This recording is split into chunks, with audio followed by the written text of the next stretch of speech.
welcome to episode 1 of Real Talk Podcast.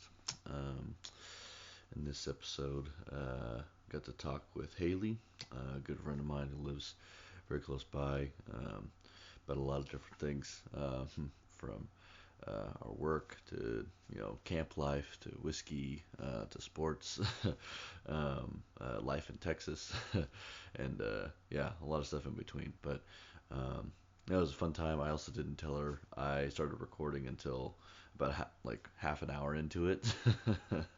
So it starts off a little bit rough, but we had a good time. So hope you guys enjoy. There we go. All right. But yes, I have been basically just sermon prepping all day. Yeah. So, well, kind of. Yeah. Nice.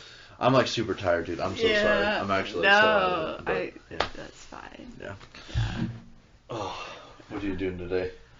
I was at Alex's earlier, and then I don't know. I've been doing some work this week. Has just been weird for work. I feel like no one is I don't know. No one has been responding to anything that I've been sending, and so it's just oh my gosh. But a lot of it's like my office side job, my office coordinator job that's been frustrating this week because I can't really do work unless people give me their materials. Yeah. You know what I mean? To send out the emails and to do all the prep work for Sunday. So I need the songs of worship, and I need in our church. It's probably the most annoying thing, but I get why they do it, I guess. But they have different people in the church have different parts of the service. So there's the call to worship, and then there's the prayer, and then the person who gives the community life. Yeah. So that's 3 people that I have to find, and that's my job every single week. And this week has been the most exhausting week doing that. I asked so many people, and I have never gotten so many no's. Can't do it. And I was running out of options at people just because some people are out of town, some people are sick with COVID, or some people just did it. And I'm trying I don't want to keep scheduling the same people, and so I know I was beauty of volunteers, dude. I know, it's great. Our church is so small too, so it's everyone at the church, at least for the most part, probably about 90% of the church does something active in the so it's not just people it is full of people wanting to serve in the church, they are doing things, but it's you're limited on I'm trying to be respectful of how often I ask people, and you don't want to burn them out. I mean, same. I mean, the church So what church do you go to, by the way? Okay, Cedar Creek Church is the name. Okay, Cedar Creek Church. It's in Sherwood, Oregon. Yes. Sherwood. There you go. Yeah, so that's Cedar Creek Church in Sherwood. I know you've told me that a million times. I know. Not to every time I tell people no one really has heard of it. It is a small church. But yeah, unless you're from Sherwood or our pastor or people who go to the church, then I don't know why you would know of it. You're well, I mean, we're not really. I love the church. I feel bad. So am I talking down about my church? I don't mean it that way. I'm just it's not one of the big churches, and we don't have that many attenders, so it's not normal. They also changed their name a couple years ago. So they used to be Sherwood Presbyterian, and they changed it. I don't think it was that long ago, maybe 5 years ago, that they changed it to Cedar Creek Church. Yeah. Interesting. Yeah. Why did they change it? Do you know? I feel I never got the full story. I've never really asked it, or they never explained it. I think, I don't know. So Cedar Creek it's an actual creek that's in Sherwood. Yeah. And a lot of things in that neighborhood are named Cedar Creek. I wanna. This one, come on. Which I don't know. Maybe I don't know. It might have been at the same time that they switched to Eco Presbyterian as opposed to Eco Presbyterian. Yeah, that's what we are. We're Eco. So Eco is ECO, Evangelical Covenant Order. Okay. And so I've talked to Suzanne about this. So okay, I forget what you guys are. And then there's the UCA, or I don't know. Yeah, dude, there's a I bunch don't of know those Presbyterian letters. stuff. Yeah. So that church, I'm going to call them the OGs, because those are like the PC, original. PCUSA. PCUSA. So there's like the PCUSA, what I forget what y'all's is, but y'all's. And then like the ECO. Okay. And the way that I've talked to Suzanne, and the way we've formulated that is that the PCUSA is the most progressive. And so more branches have come off because people aren't comfortable with their progressivism. Yeah. Evangelical Covenant Order branched off of them. And I would say ECO is, I wouldn't call it progressive, but it's more maybe progressive than y'all's denomination. Suzanne says that y'all's church will try to just avoid having to make a definite statement about something, in order to avoid. Our church does make the definite decisions, and so like we are definite like pro women in ministry, which I don't think is always the case with y'all's. I think it just varies between church and church, but I don't think denominationally. You might have to ask Suzanne about that. She knows more than I did. But and then I know, and then other things of like the faith, so like Jesus, like the Son of God, the Bible, Word of God, like all of this, like like we hold to that. And then I guess like, I think it's like the denomination. I think they, as a denomination, don't affirm LGBTQ in positions of like leadership, but I don't know exactly their position on allowing them to be members. I would think so. I don't really know. They are kind of like, they just don't advertise that or talk about it, But I also know, like, I've talked to my pastor, and she doesn't necessarily align fully with our denomination stance on that. So I think it kind of also depends on church, but I know there is a denominational law that's in place. But I don't know. I feel like talking to Suzanne, ours are pretty similar in like the basic theology, but then you get into like the other these other topics or whatever, and that's just like those could be different, So yeah. I've never been in Presbyterian church until this year, so I've learned a lot about it. Okay, so how long have you been in Oregon? I know Oregon, August 2020. Okay, dang. So you got here 2 months before I did then. Okay. So you're like fresh off the boat, just like I am. It's great. I know. It's so weird. Most of my friends that I've met here too moved here at that exact same time. But like I didn't know, I've met so many people that moved here in like the fall, like August, September era of 2020 specifically. And they moved from like other states too. It's so weird. Yeah, it's so weird. That's wild. Yeah, that's cool. So it was an odd time to move to Oregon too, or Portland.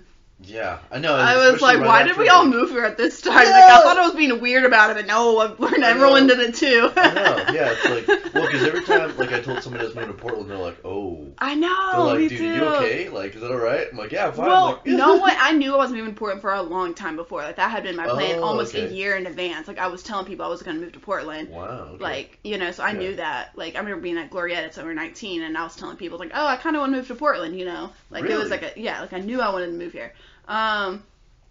And so, but no one ever said anything to me about that. It only became like, ooh, until like the summer before. Yeah.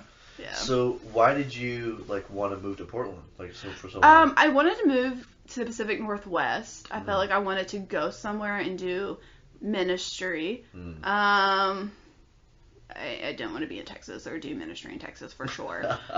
But I didn't want to move out of go to another country or anything like that either. So, but anyways, I think I was drawn to P&W. So I did a mission trip in New York City, and I kind of, I don't know, felt like a good I had a strong love for city type of missions or just ministry in general. Not necessarily had to be missions, but I don't know. And I kind of just wanted to move to a city. I'd never lived in one before, but I felt like that was more my speed.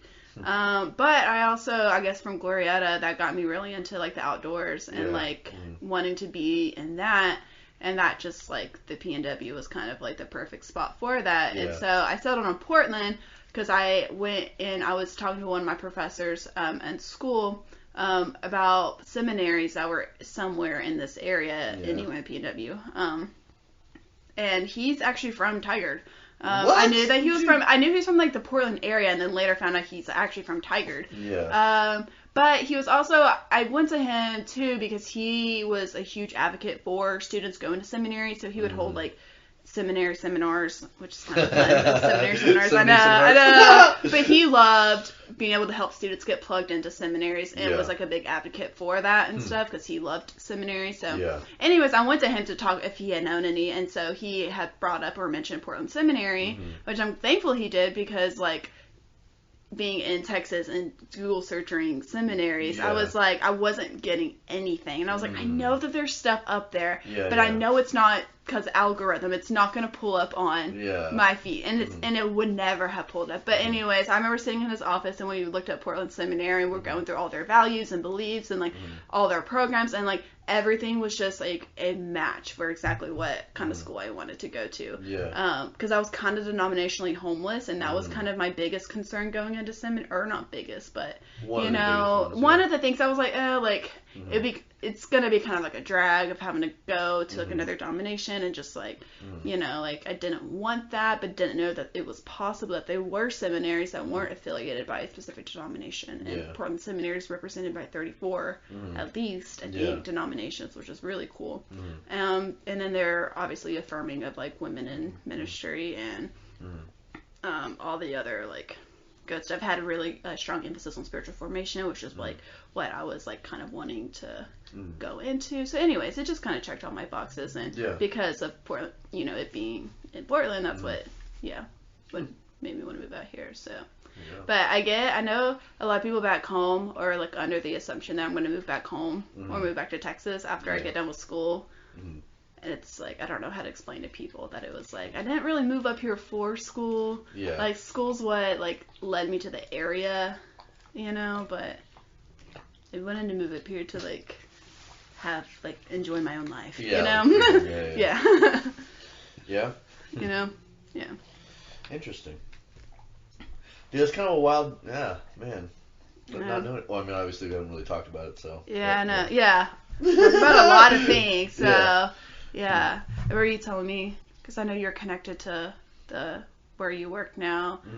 Pastor, or I don't know. Is it the pastor at your church? Is who? I know. It's the connection. Because it has to do with who you worked with in the San Francisco Bay Area, wherever. Bay Area, that area. Because I know you and Suzanne, or Suzanne didn't know that you had lived with this one guy. I don't know their names, I'm sorry. It's like a man and a woman who have kids, and you helped them raise their kids, and now they go to your church now, and that's how you got connected here. I kind of remember, but I don't know the details, So essentially what it came down to was, hey, dude, do you want to just put Akira out? Because she's kind of just a bug. Sure. I don't know. Okay. It's fine. She's not bothering too much, but. I know. She just. If we start the podcast, probably. I love you. Just stay out there. It's okay. I love you. There you go. Got to banish the dog to the other room because let me make sure. Yeah, I was like, hope everything's like going good. First podcast, the Real Talk podcast. So there you go. Yeah. Also, okay, let's introduce you officially. Wait, is it started? Yeah, it's already been started. We've been talking this whole time. What? I didn't know that. I didn't know that. I thought we were just talking. Okay. I mean, we are just talking, but yeah. Okay, so actually officially introduce yourself. Okay, also this is like the Real Talk podcast with Gabe Perez, but also like this is legitimately just for my own entertainment and for my friends. So right, okay. But yeah, so introduce yourself to my friends. Oh, okay. Hello, friends of Gabe Perez. My name is Haley, and I'm currently residing in Tigard, Oregon. Portland. If you're not from the area, know where Tigard is. I'm from Texas originally, small town East Texas. I got my undergraduate degree at Mary Hardin Baylor, BA in Christian Studies. I am now doing some church ministry, so I am a children's and youth ministries director, and also an office coordinator at the same church, Cedar Creek Church in Sherwood. And I'm a student at Portland Seminary. There you go. So you went to Baylor? No. Oh. No. So I went to the University of Mary Hardin Baylor, UMHB. Okay. It is not Baylor. Yeah. No. It is near Baylor. It's about 35 minutes south of Baylor. There is some history, but we are separate schools. Yeah. Sorry, I'm listening. Jokingly like to refer to it as Great Value Baylor. So Great Value Baylor? That's where I went to Great Value Baylor.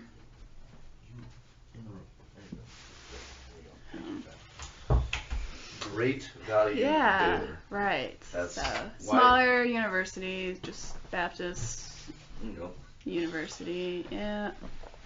Okay, so was it obnoxious having all the Baylor people right by you guys? Just like not really. I mean, we didn't really. No, unless you went to Waco and we're hanging out in Waco. Everywhere you went that you would want to go as a college age student, right? You're gonna run into Baylor kids. Yeah.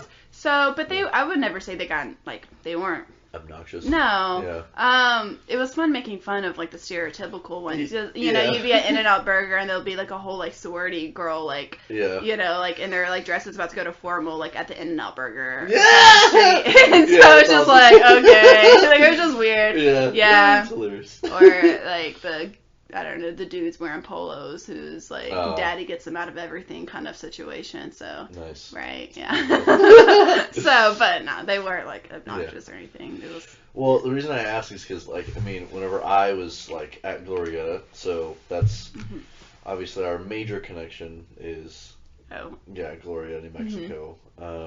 So when I worked at Glorieta, because they recruited a lot of college students from Texas, just a lot. Most of the people that I knew that worked there were all from Texas, and obviously because I know Glorieta is owned by Camp Eagle, which is in Texas, and so because of that, the sister camp and kind of the mothership really of ownership, because they're in Texas, most of the people they sent over and they recruited out of were from Texas as well.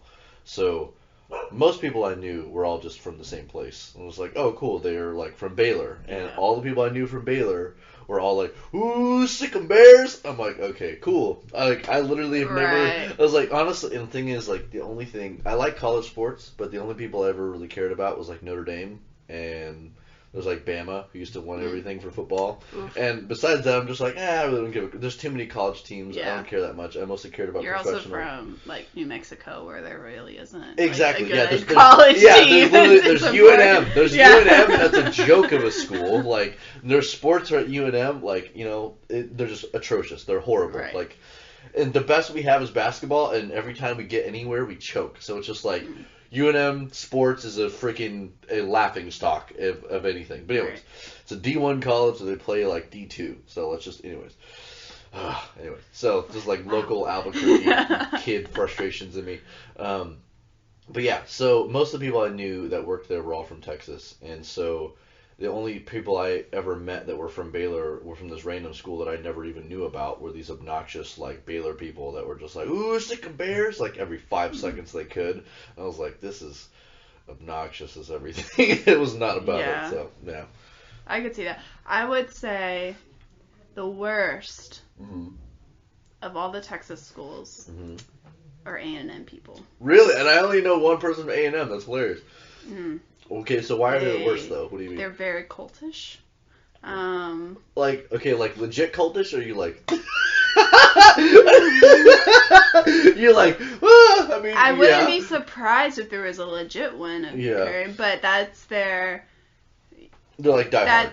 That's ride or die. They are. They are very into their traditions. They are the most defensive about their school, and they have pride like you've never seen it before. And so they, every chance they get, they're doing the gig 'em, which is just a thumbs up. It's the worst of all. Can we say, every Texas, school has, its own shrine. Hook 'em Horns is the best one. I know I'm biased because that's, the team my family always, wherever I grew up a Longhorn. Yeah. But, out of all the ones, Tech and Baylor, like, they have cool ones. Mm-hmm. Texas A&M, like, a thumbs up, like, that's just a thumbs up. Yeah, that's lame. It's really lame. But I actually did not know that. This is good. Yeah. I know, and then they have a phrase, like, they say howdy, and then they like to claim howdy as their own thing. I'm like, no, you're just taking a word that people use and then making your own. And so if you were to say howdy to an A&M person, and they know you're not from A&M, they'll get a little upset. Really? Some of them will. That's wild. They're like, that's an A&M thing. You don't go to A&M. You're not from A&M. That's hilarious. Okay, so before I moved here, Rach and I were visiting different churches and things like that, and so it kind of came down between us, or like here now. Yawns. So it came down between this church and a church in Oklahoma. I think it's St. Paul's or Paulsville or something like that. Like Paulsville. I don't know. Wow. It's some weird like podunk little town in the middle of Oklahoma, which is most towns in Oklahoma. Yeah, I would imagine so. Except for like Tulsa and Oklahoma City, which is funny. Okay, so Oklahoma City was only about an hour-ish away from the town, and you'd pass like 4 towns on the way there. But Oklahoma City also has like OU. And so there's like it's a big rivalry of like Oklahoma and Oklahoma State and all that jazz. But I'm a Notre Dame fan and I know OU, but the only thing I ever recognize at OU is just OU sucks. So I just like love saying that. But so that's my only connection there. Sucks. I mean they still do. Yeah. I mean so the thing was like I like went to a breakfast with the pastor and his wife and me and Rachel. And so the 4 of us go to like this nice. No, it was a breakfast spot in Oklahoma City, and because we were flying out that morning, actually, that's what it was. And so we go there, but we walk into this like breakfast place, and there's a bunch of Oklahoma people wearing all their gear, because it was like. I think it was either the first game of the season or it was like the first preseason game or like there was some like really big deal of like something big was happening with Oklahoma that day, and I had a Notre Dame shirt on and I walked through the middle of all this, and I remember like thinking, I was like, everybody kept looking at me like I was like I know I'm like the darkest one out of all the people I'm walking with, so I was like, and I know I kind of either look Arab or Mexican, and I was like, so you guys just freaked out by some Arab looking guy? Are you guys like that racist right now? I was like, I feel like it's not that bad, but then I looked and I was like, oh shoot, I'm wearing like Notre Dame stuff, and freaking I felt so like, oh my god, I'm lucky I didn't get jumped. I was like, oh god, oh my gosh, freaking college like fans are so crazy. It's just oh my gosh. So yeah, that was a little bit of testing the waters there accidentally, and then after I realized I did it, I was actually really amped. I was like, yeah, I'm freaking wearing it. I was like, let's go. Right. And then the pastor was like, dude, you gotta chill out, man. Right. People get crazy. So. Yeah, probably not the best clothing choice. So. No, but I also the thing is like I'm not a person who like really until recently I also say until very recently I'm not really a person who paid attention to really how I looked or like what I was wearing. I know it sounds really like kind of weird and like bad, I guess. I don't know if that's a good or a bad thing, but I've just never been super self-aware like in physically or personality or emotionally. I'm just kind of like been who I am and just do what I do, and then I'm like, oh yeah, like kind of just go with the flow, Right. And then so it's just like the fact that sometimes I just wear something, I'm like, wait, I shouldn't be wearing this right now. I'm just like, the recognition in the situation is like, Gabe, you probably should have thought about this, but right. I don't think about it, it's fine, like that makes sense. So yeah, it's happened multiple times. So. Right. Yeah, I'm not, I guess sports like I grew up with a sports family, so I can kind of like, understand conversations, but myself, I'm not like hardcore into like anything, any kind of sport.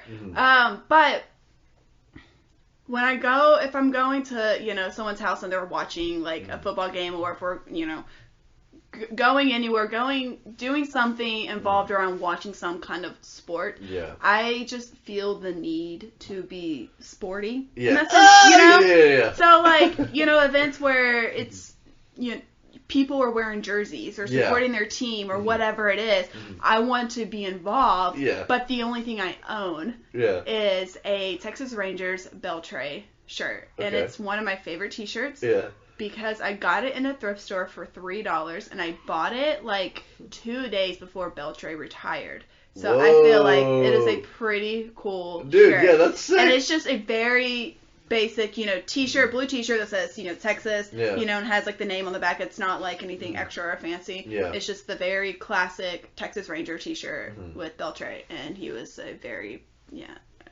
big player. And baseball was probably the only sport that I loved going to, like, sport events, and, like, I probably kept up with the most just because it was, like, the easiest for me to understand, at least.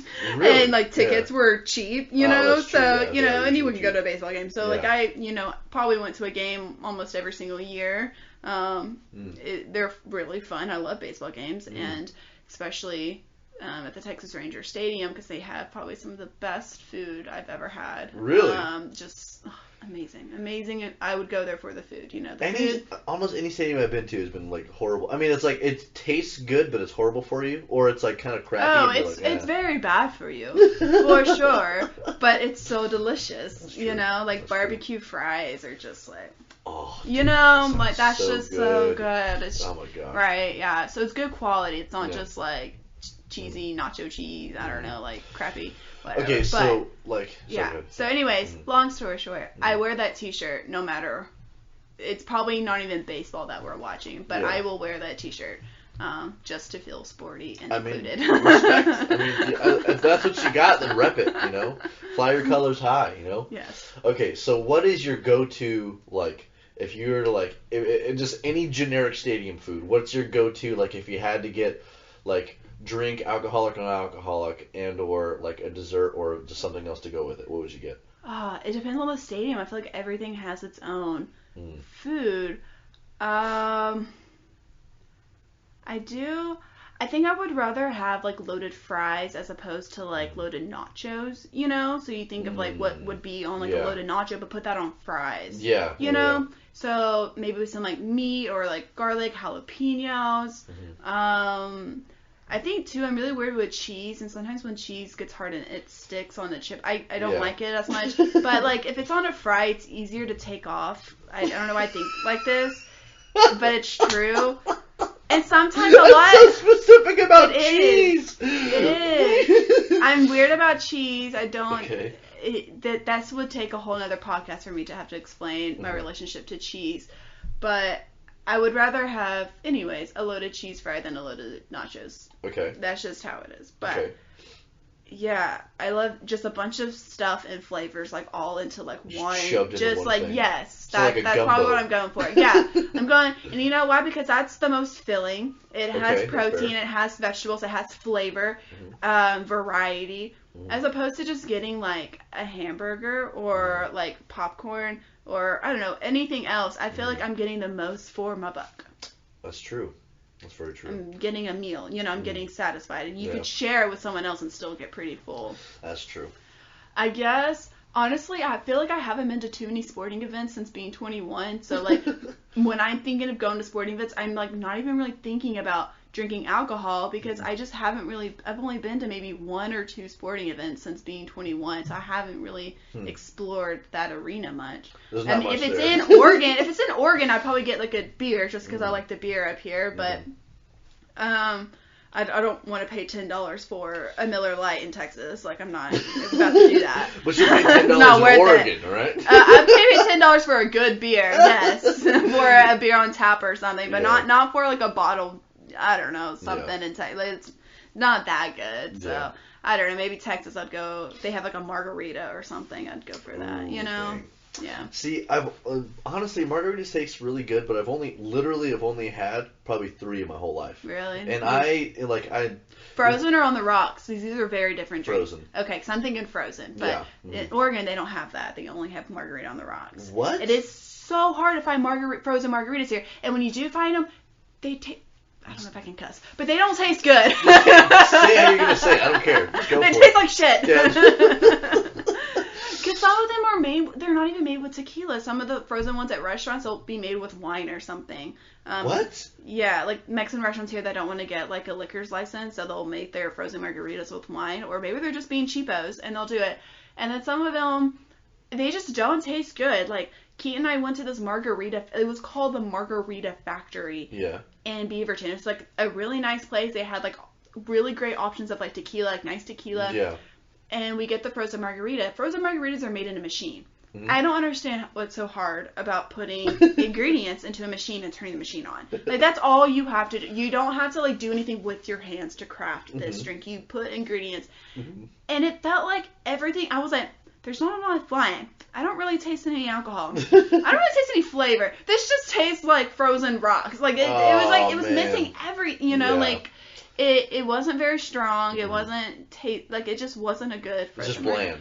Very bland. I'm like, how do you mess this up? Like, and it's a margarita place. Right. I was like, is this as good as it gets? Yeah. And so, this is the top of the line. Yes. And this is horrible. It's bad. Yeah. The best one I've had, I don't know where I was. Okay. So I don't know how to go back to this place.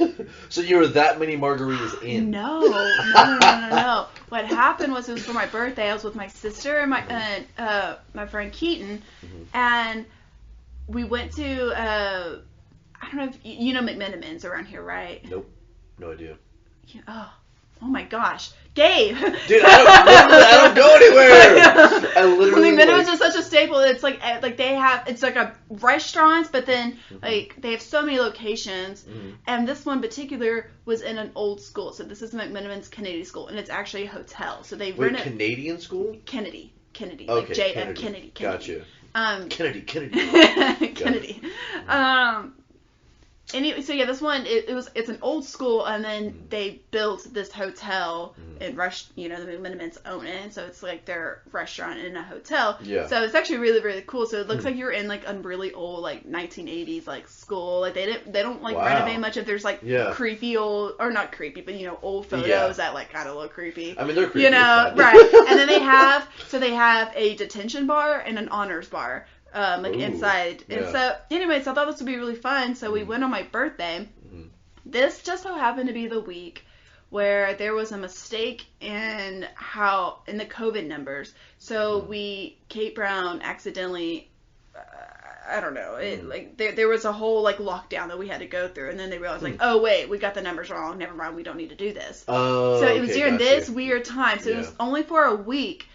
And at this point of going, we knew that it was a mistake, but it couldn't be lifted until a certain date. So obviously they don't have staff and everything. So it was during that time, and so the honors bar and the detention bar were closed. So all that we could do was go to like the restaurant and drink there. Yeah. And then we got bored, so we were trying to find another place to go and get like a bar nearby. So we just looked something up and walked to it, and they had beeritas there, which are like the Corona, like dipped into the margarita, which are so good. So and I was so happy because I went to the bathroom and came out, and they ordered one for me. I didn't know they had. So I was just so excited that it was there, and that was the best thing I've had in Oregon so far. And I have no idea where it was. It's somewhere. I feel like maybe if I tried hard enough, I can search it, see what's around, because it was in walking distance, you know. But it was late at night, I was already drinking some. Like someone else was doing the navigation or finding the bar. I just kind of showed up, I was a follower this night. So I don't know where it was. Dude, R.I.P. to the nice memory, but it was good. Yes. Oh, yes. Man. Anyway. Dude. So I remember one time it was, I don't know if it was in San Francisco. I was with my buddy Brandon. So by the way, okay, so the people I knew that connected me with the church here, I lived with Brandon and Mary.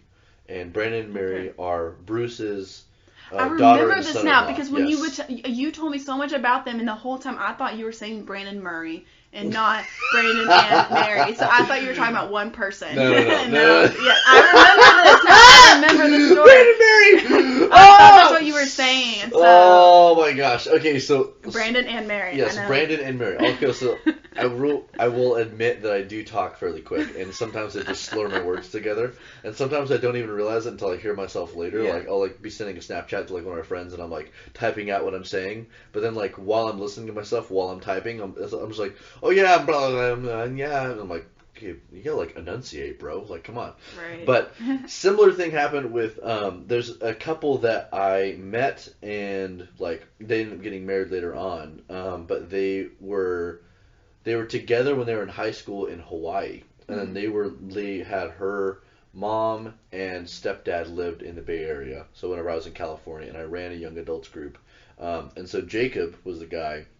And so he came to the church first and kind of just checking it out. Got really plugged in. Really, really awesome guy. Freaking love Jacob. Doesn't talk to me anymore, but, you know, sad day. R.I.P., you know. But, I mean, he's not dead. I just, like... Yeah. I got that. I should clarify that because I do have friends that have died, so I can't just be yeah. Okay. So, but anyways, so Jacob, and then he had his girlfriend Allie at the time, and then they got engaged whenever they were in California, and then they got married in Hawaii. It was a really cool thing. I didn't go to their wedding. They didn't invite me, so R.I.P., but it's fine. So anyways, but every time I talked about them, especially when I was talking to Rachel, I would say Jacob and Allie. And so, like, I would always just, like, oh, yeah, Jacob and Allie were talking about this, and they were like, wait, what? Well, yeah, Jacob and Allie. Like Jacob, what? yeah. Yeah, it was Jacob and Allie. Yeah. And then it's like Brandon and Mary. It's like, enunciate your freaking words! So anyways, yes, Brandon and Mary. And so whenever Brandon and I were hanging out one night, I think we just went to San Francisco. I can't remember. It was just like a bar crawl or something like that we were going through. Like, it wasn't for my birthday because we did a tiki bar crawl for my 21st birthday when I was in California, and that was friggin' amazing. That was like such a cool night. I'll tell you a little bit about that after. But we went to this one like bar, and they had like, so there's a small bar within the bar. All right, and so like there's like the main area, but then they have their specialties bar, and they have an exclusive bartender that only runs this thing, and you're only allowed to go in with like your group, and then you have to leave. And so, and I didn't know, and Brandon is like super in all this bougie stuff, and he knows all this stuff. He's a man of high class, let's just put it that way. So he knows what's good, and he appreciates it. So he also knows that I like mixed drinks, and that's why I went to a tiki bar crawl. But so he was like, dude, we gotta check this thing out. I was like, all right, cool, man. So we go in there. And basically they say, well, describe yourself to me. And they kind of just like give a general, you know, thing. And what flavors do you like? Yes. Literally just made a custom. And so they have like, so this lady has like these ingredients like all over the back. And so there's like, okay, cool. And so she's like, okay, so tell me a little bit about this. What flavors? What do you not like? And so like, okay. So then like I can't remember what, Brandon's was much better, to be honest with you. I also didn't know, I don't think how to describe myself very well. I don't know. I'm just kind of indecisive about that. I'm just like, I'm just who I am. I don't know. So I'm like, gave a very general description, and same with him. And so we got these drinks, and there was like one that had like, it was like a little bit smoky, and like it was like kind of this weird mixed drink of like kind of earthy herbs. And that's the one I kind of remember more. I think that was actually mine, because I think mine looked cooler, but his actually tasted a lot better.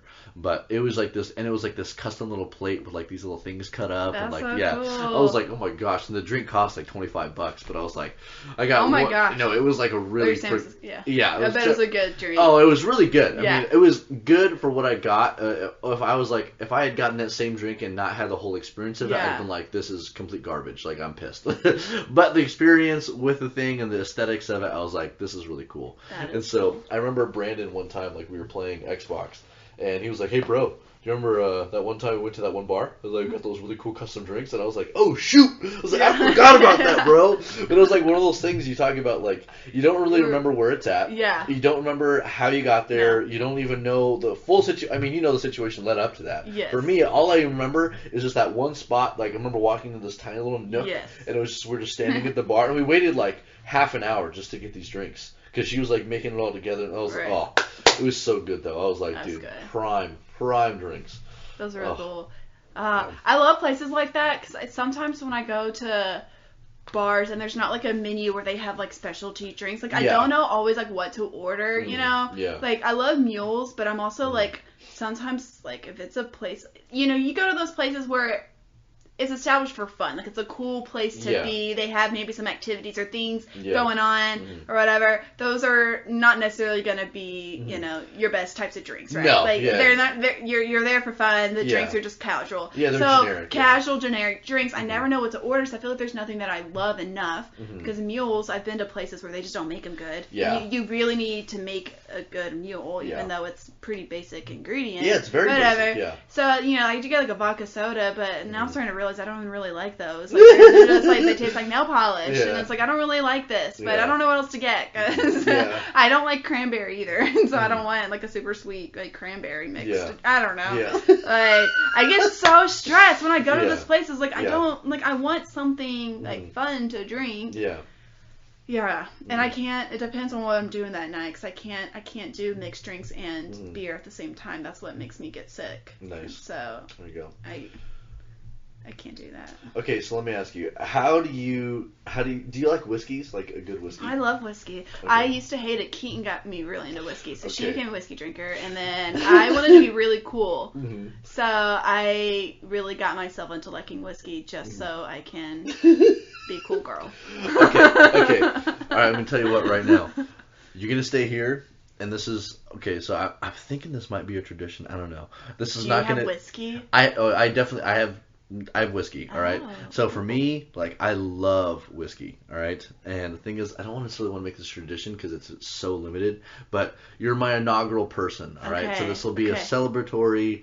Because I'm going to Ooh. share with you my favorite whiskey, and it's so hard to get because you can only get it when you're traveling. At least Really? I can only get it Okay. when I'm traveling. Okay. And I don't can't know a pronounce lot the name of it. about whiskey in itself, That's totally fine. but I will pour you a little bit. drink it. Yes, I will get 2 glasses. Yes. And I'll be right back. It's going to be the best. Amazing. Yes. Okay. So, what kind of whiskeys have you had with Keaton, by the way? Okay, she always gets a different kind.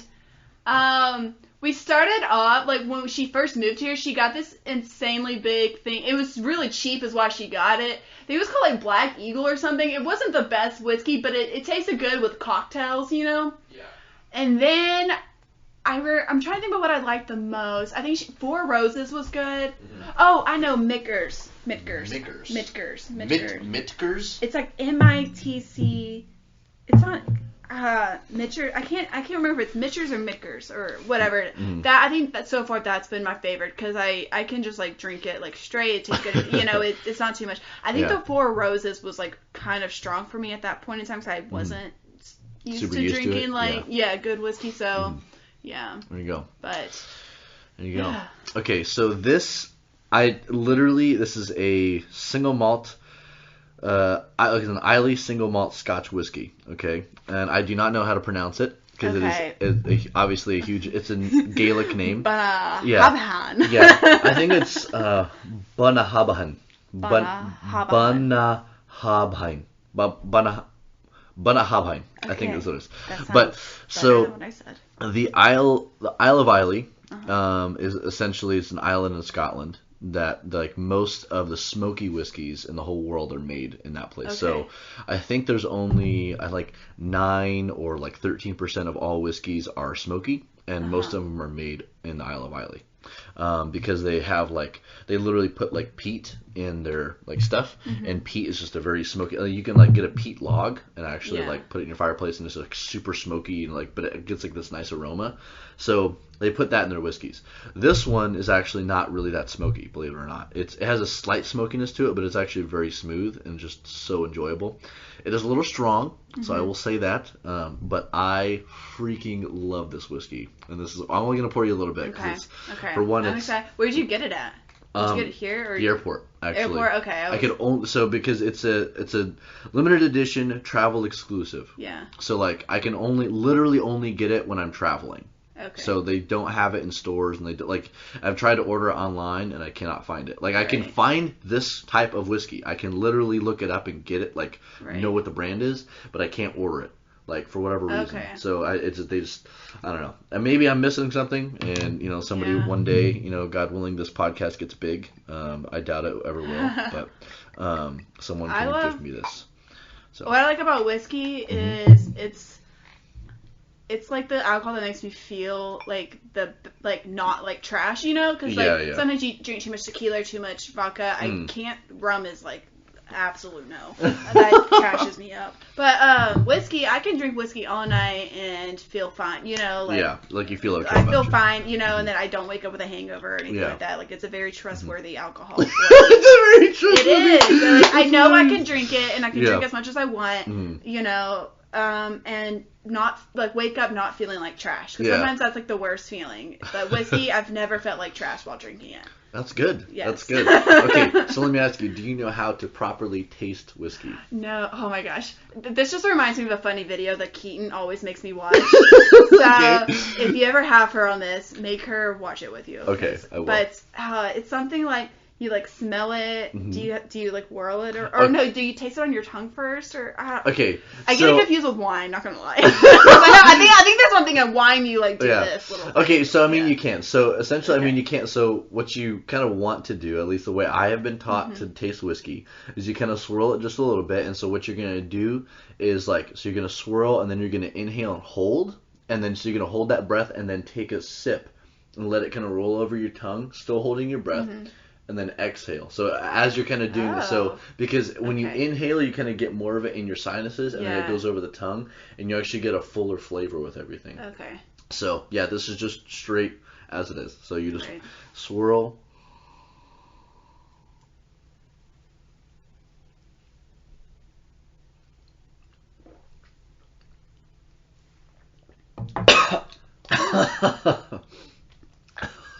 I forgot how strong it is. It went down the wrong way. I was like, woo! Ooh.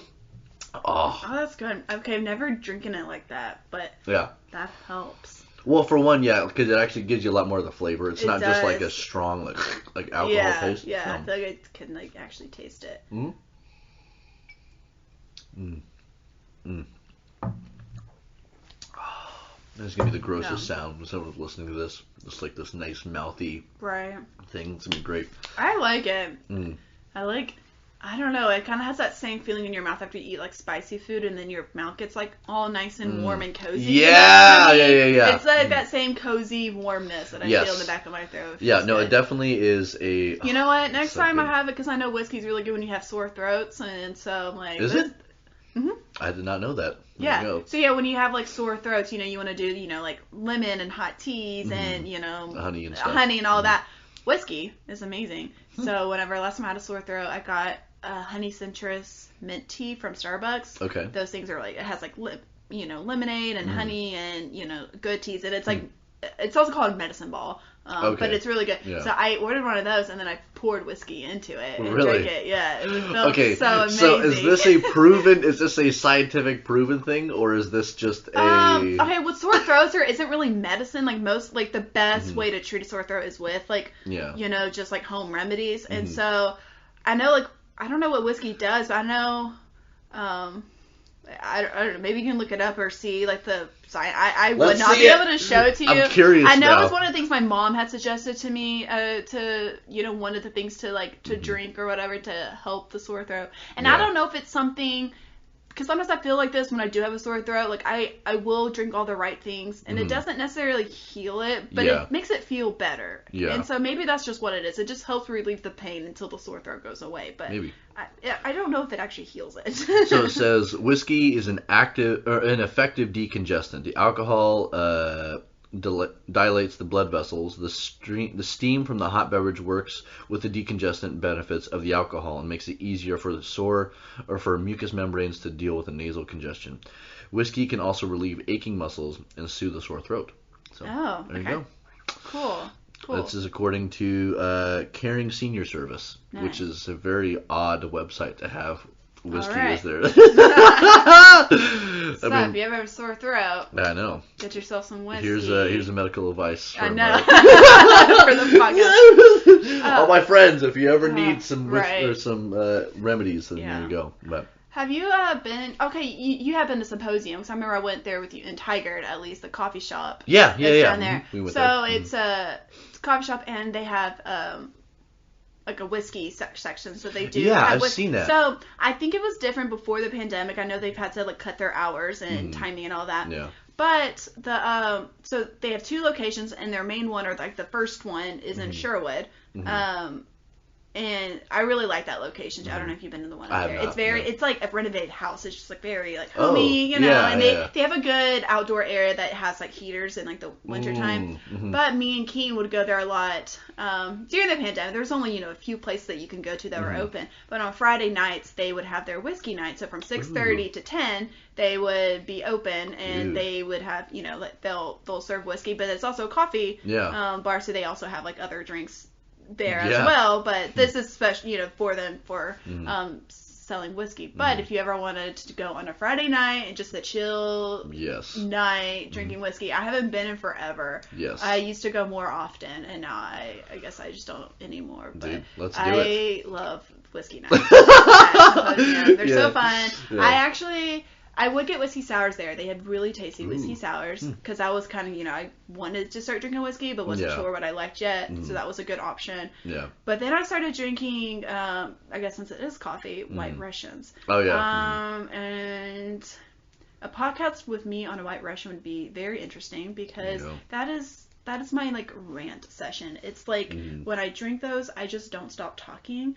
And if I'm getting very fiery about a particular topic or subject, it gets pretty intense. So love it. There you go. We'll have to have a White Russian if podcast. I have so much on my chest that I need to let out, that's my goal. So, but next time I go, I'll get a good whiskey. They do flights. I know he's done a flight there before, so those are always there you go.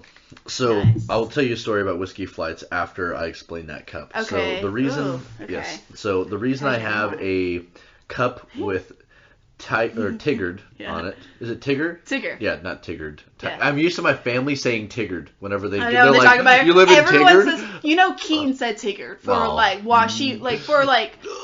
she know it was Tiger, but she would accidentally say Tigger, and this would happen occasionally for the first 6 months of her living. Oh no! It wasn't just a week or two. It was a pretty long time that she, and it wasn't every time, but for occasionally it would slip she would out. Still say Tigger. Yeah. So the reason I have a glass with Tigger on it, and it has my name carved in it, so. Believe it or not, I only have 3 glasses I really drink whiskey out of, unless I'm just being trash and just decide because I'm whatever. But that is my most casual glass. But that one is actually a glass I got from my girlfriend in high school named Bria. Shout out to Bria. She doesn't talk to me anymore. We follow each other on Instagram. We're cordial. Okay, so maybe she'll see this. Maybe. Bria, if you're out there, thanks for the glass. Thanks for the glass, Bria. We're using it still to this day, 8 years later. Yeah. Has it been 8 years? Wow. Well, no, because I've known. Yes, 9 years. It's almost. Oh my gosh, bro, that was 9. Wow, dude, that was a long history there too. Dang, that's wild. But anyways, so her family went to Disneyland over I think the summer, the first summer we were together or whatever. We all actually weren't together. We were together for a year, but we were only together through one summer. Okay. So, LOL. But she went to Disneyland and she decided she was going to get me something from there. And so she got me, because I think she just called me I don't know, she had a little pet name that I was a little, I was Tigger because I'm bouncy and ADD and everywhere. Yeah. So she's you're very she wouldn't say jovial, but I'm you're very jovial, you're very happy Tigger. I'm okay, that's kind of weird, but cool. Okay. So she got me that glass and got my name on it, and I've literally kept it ever since. Really? Never used it. What did they use for? Literally, I don't know. It's a really small cup. It's a tiny cup. You said you were in high school? Yeah. No, I wasn't. It looks like something you would put alcohol in. So I thought it was very interesting. I think it's a kid's glass. I think it's okay. Yeah. So I was this is way too big to be a shot glass unless you're just oh, that's you're trying to kill yourself taking shots. Yes. Okay, but the shape of it looks a really large shot glass, shot glass times 3. But it's okay. Kids cup, that makes more sense. Yeah. So I think that's all she got it for. But I did drink quite a bit when I was in high school. She wasn't necessarily an advocate for that, so I never used it for that at that point. But now it is used for one of my whiskey glasses. But I mainly just use this glass. That's a cool whiskey. This is. I actually used to have 2, and then the other one got broken, and I'm very mad about that. But I still have this one, and this is one that my very, very good friend Zoe gave to me. Nice. So she gave me this one and another one, and then she also gave me a nice one for Christmas this past year. It's a nice crystal one, and that one's the bougiest ones I have, and easily my favorite glass I've ever had. Okay. Easily the best glass. So yeah, this one's just a regular glass, but it looks nice, and then the other one's an actual crystal one. So I'm ooh. Cool. So yeah, but I like it. Yeah, I have my side. I have a lot of side interests. I like a lot of little things that I like. Okay. I like, obviously no one can see it, but I have Bronco stuff up in here. I have the office. I have the office blanket on me, and then I got Star Wars clock, which which, by the way, Zoe also gave that to me. Okay. Then I got my Glorietta mug and, my Bibles and all kinds you of can different decorate a whole room just from ex-girlfriend gifts, it seems. stuff. Yeah, well, I was going to say Zoe's not an ex-girlfriend. But she's not? Oh. No, well, sorry. I know, I would say that she's not, but she is. So I was like, okay. I would say, like, oh, yeah, but no. It was just a joke, sorry. That was too far. No, you're good. You're good. I will tell you, Haley, there's not very many jokes you can say that will really upset me. I will tell you, I'm very, very, very laid back. Well, I meant it as in, like, you have things from ex-girlfriends, more so than me trying to say you have a lot of ex. Oh. That's not what I was trying to, but I feel like it kind of came across that way, and that's not what I didn't even interpret it like that, so you're good. I was like, is there something bad she said? Like, no. Well, that's how, I guess, after I said it, I interpreted it that way, and I was like, oh, wait, that's not what I meant. There you go. No. Yeah, it's, no, I mean, yeah, relationships have been an interesting thing for me, but, yeah. So tell me about, okay, where did you and Alex meet? We met on Hinge. Oh, there you go. Okay. Shout out to Hinge. Hinge dating app. So I'll tell I feel like I know this isn't necessarily about Alex, but it's an interesting story of why I got on Hinge. Before then, moving to a new place in 2020, I mean, I was here with my friend, like, Keaton. We were, fine, but for the most part, it was kind of just us, and we had some other friends, but, things were pretty slow our, like, first year, and I had never been on dating apps before, and so I occasionally would get on one, and then I'd go meet a guy, and I was like, I don't like this, and then I'd, like, get off the app forever. But the app I did, I guess, I don't know, I had a lot of hesitance towards it, just, I guess, being a person of faith and being a Christian, and I just feel like sometimes it was, like, I didn't really want to, like, mess around and, like, be with guys, I don't know, that, like, didn't share that faith, and sometimes it's kind of hard to know that about a person, like, through a dating app. So, anyways, I had some, like, resistance towards it because of that in the beginning. So, I got on an app called Upward. And if you have ever wanted to be on Upward, don't. So Upward seems like the safe choice because it's a Christian dating app. So it's it's not like Christian Mingle, but it's like Upward, in the style of Tinder. Yeah. So it is like swipe left, swipe right. Yes, it's that same thing, but it's for people of faith. But it's like.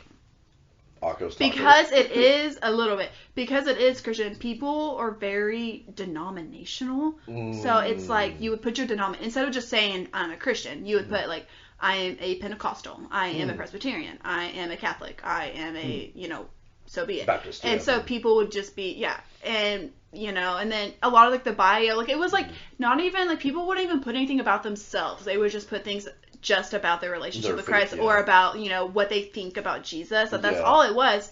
And it was a little humorous. The Pentecostals were the funniest to me. Why is that?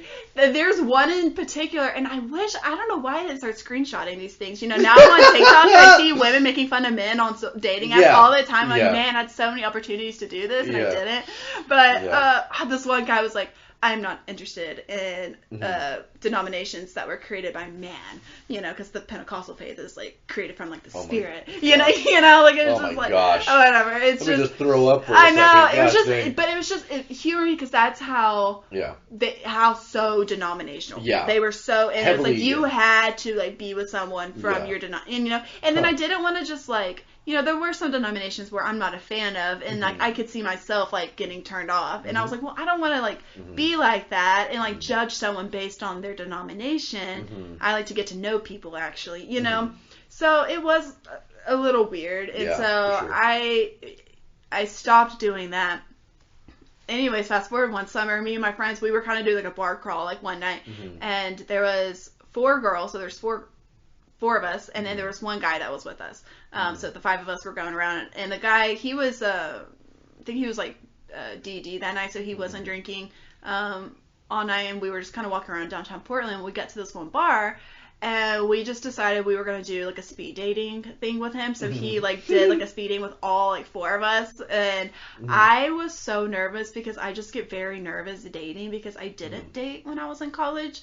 I had one boyfriend, but I actually met him at Glorietta, so I feel like I didn't really. Glorietta for the win! That That place has more relationships competitors to do it than anyone else. Good God. But because of that, Yeah. it wasn't like I didn't date him. Yeah, you yeah. know. So I didn't date really ever, and so I wasn't really used to dating, and I had never been in a relationship with someone that.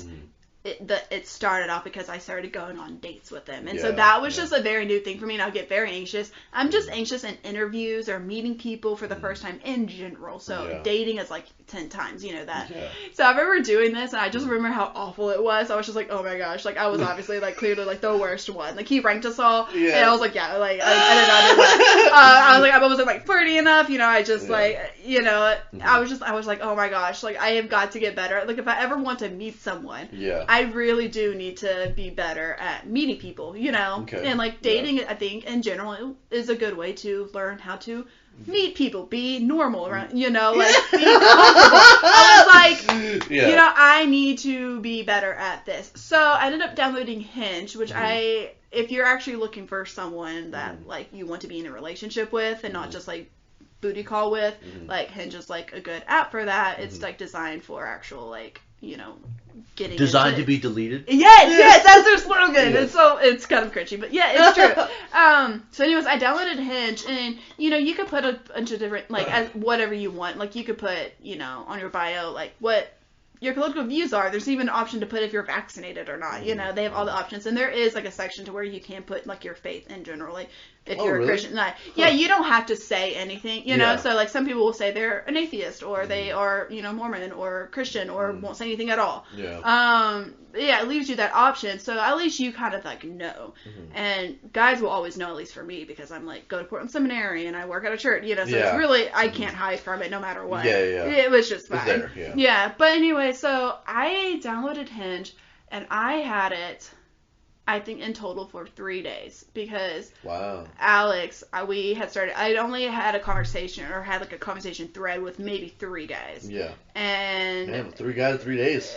I didn't go on dates with them. I didn't go on dates with them. I just had a conversation thread, and some of those weren't even good conversations, But...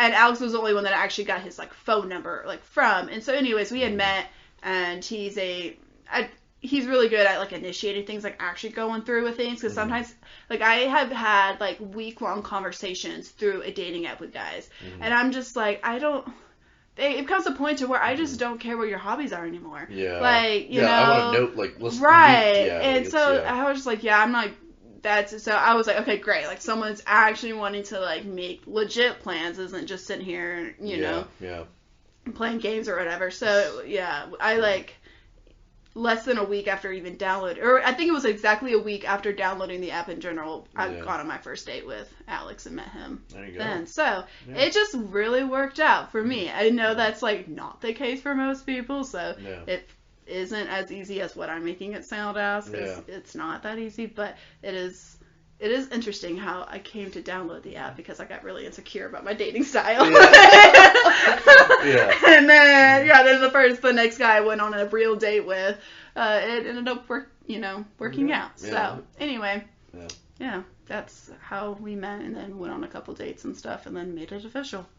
Okay, so I feel like as, like, I don't know, like, as adults now, obviously, like, well, because you're what, 23? I'm 23. There you go, 23. So you're a young adult, but you're still an adult, as am I. But, like, as adults, like, it's weird because at a certain point, like, it's kind of weird to, like, I feel like it's very, almost, I don't know if it's necessarily I don't want to say childlike, because I think it can be kind of a little bit demeaning, but I think, like, saying, like, hey, do you want to be my girlfriand? Like, like, kind of being, like, I think there's a little bit of that. Well, obviously, I know there's still, like, that happens, so it's not, like, obviously a bad thing, but it's always kind of weird, because as an adult, like, as a man, like, interacting with a woman, like, whenever I'm, like, interested in somebody, like, it was kind of weird to think about, like, hey, like, so we've been hanging out a lot. I understand what you mean, because I know for, like, I probably don't refer to him as my boyfriend too often. Like, I will if it needs to be said or whatever, but it is, I don't know, yeah, that, like, it does sound, like, kind of teenager-ish. Yeah, to yeah, say, yeah. will you be my girlfriend, or, we're boyfriend-girlfriend, to, like, Yeah, say it yeah, like yeah. that, right, yeah. Well, yeah, It is because you're just weird. like, well, I'm with them, or I'm dating them. Like, yeah, that's I'm it. dating, like, the person, that's what I usually say. Yeah. Even though dating can refer to just the stage before you're in a relationship, you know? Can it really? That's Really? what, because we're going on dates. That's what dating is going on dates. Yeah, that's So true. it can mean, so I would Yeah. say before we became official, it's like, oh, a guy I've been dating, or a guy, that I've, That's fair. because I get was that. dating Yeah. him. Yeah. But you weren't, like, officially, like, yeah. I think it matters on, I feel like it's like, yeah, I don't know, I guess context, like, matters there. But Yeah. it also wasn't, like, when we became it wasn't, like, a big deal. Like, I don't even remember what day it was. Well, so yeah. It wasn't, yeah. it wasn't yeah, it's like, not like he said this on October 25th. No, I was like, I don't pay, like, it wasn't like that at all. Yeah. So, That's it was pretty gradual, so it just kind of, like, it seemed more, like, natural. It wasn't, Yeah, like, I don't know, like, whenever I was, so, my first year at Glorietta, there was, like, multiple girls that I was interested in, because I was just, like I said, relationships have always been an interesting thing for me, but, like, when I was there, it was just always interesting, too, because I was, like, we weren't allowed to date, but there was, like, multiple girls that really wanted to, like, have a relationship and different things like that. One of them, I remember specifically, I was actually still in contact with. Her name is Jessica. What's up, Jessica? She probably will never listen to this ever. Okay. But she's a vet tech, I think, now. But very interesting girl. But I just remember, like, there was, like, a little bit of thing there. There's another girl, Amanda, who I know she's never going to listen to this. She's married now, so she's got her own. I think she has a baby now, too. Ooh, so congrats Amanda. You're never going to hear that congrats, but, sending not condolences, like, congratulations. Condolences. Like, I'm so sorry. You're trapped forever. Locked you down, that baby. No, but, like, and I just remember different girls at different times, like, you just, like, were wondering about, like, is this, like, actually, like, a thing? Mm-hmm. Like, is this, like, how far is this going? How official is this? Yeah. And, like, as a guy, like, especially because I'm a person who gets attached very easily. Like, once you're my friend, you're my friend. Like, there's no, like, ifs, ands, or buts about it. Like, you ask me for something, I'm like, sure, like, cool. Like, and I think most of the time that's not really put to the test because most people feel awkward asking that. But then it's like, especially like a student, like, like, obviously, like, been a youth pastor for like 5 years now, going on 6, and it's like, okay, so I've been doing this for long enough to where I built relationships with kids, and so some kids, like, will never ask you for anything, no matter how much help you're offering them. They'll never ask for anything or take anything you're giving them. So other kids are like, they meet you and they're like, hey, can I have this? Or like, can I do this? I'm like, yeah, sure, let's go. And they're like, what? Like, but it's like, because I don't really care. Like, I'm not there to, like, give you, like, a qualification and then you can get my love. Like, right. It's like, you're here, you're in front of me, like, you're a person, like, I love you. And it's like, someone's, like, being hateful, it's like, we're not going to be friends. Like, I'm never probably going to be friends with people that hate me, probably, but at the same time, like, I'll still love you. Like, and I know that's a really challenging thing to go through, but, like, I think I'm fairly good at just, like, giving people just love pretty much off the bat, at least acceptance, I should say. I think love is a very, obviously you're talking about a group on Tuesday, it's like, it's more complicated than just what you might think it is, and, obviously still working through that myself, but, like, I think I give people acceptance and encouragement and, love and affection pretty freely, but the thing is, I think that it's oftentimes kind of hard to, like, because I get so attached so quickly, that I'm like, I don't know where the other person feels about things, like, at that moment. Like, do you have you ever watched Brooklyn Nine-Nine? Yeah. So, like, Charles Boyle? Yeah, Boyle! That's what I'm thinking about it, people. Probably, obviously not to that extreme, but I'm just, like, thinking about. Dude, I got some yeast in it. Yeast! No, dude, yeah, I love Brooklyn Nine-Nine. Dude, okay, sorry, but getting back, so I'll finish my first thing the last minute. Okay.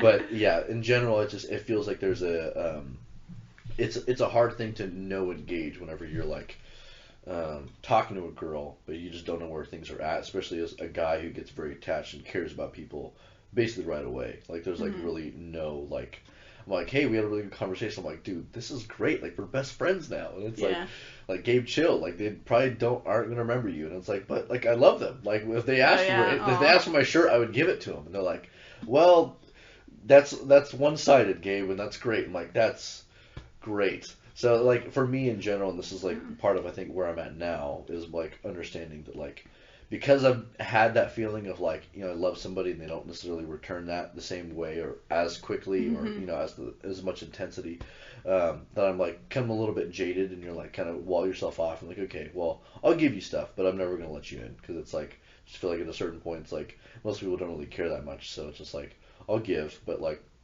my walls are still up at that point, so that's I think where kind of having to learn that aspect of like loving, or I guess figuring that That's out. That's interesting. So like learning how to love with like less intensity, almost, or maybe. I don't think it's that. I don't know. I think it's more just like acknowledging that like, like I don't know. I think it's. Well, that's a whole other conversation, but being more aware of how the other person is. Well, no, I don't think it's a lack of. I don't think it's a desire or a need to like love less on my end, but I think it's more to like I think let others actually be a part of my life. More intentionally, and actually let people have that like intimacy in my life in a way that I have in theirs. You know?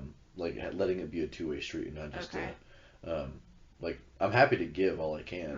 You know, and I don't think that's a bad thing because I don't think I'm in need of like, oh man, I need to fill her up, but at the same time it's like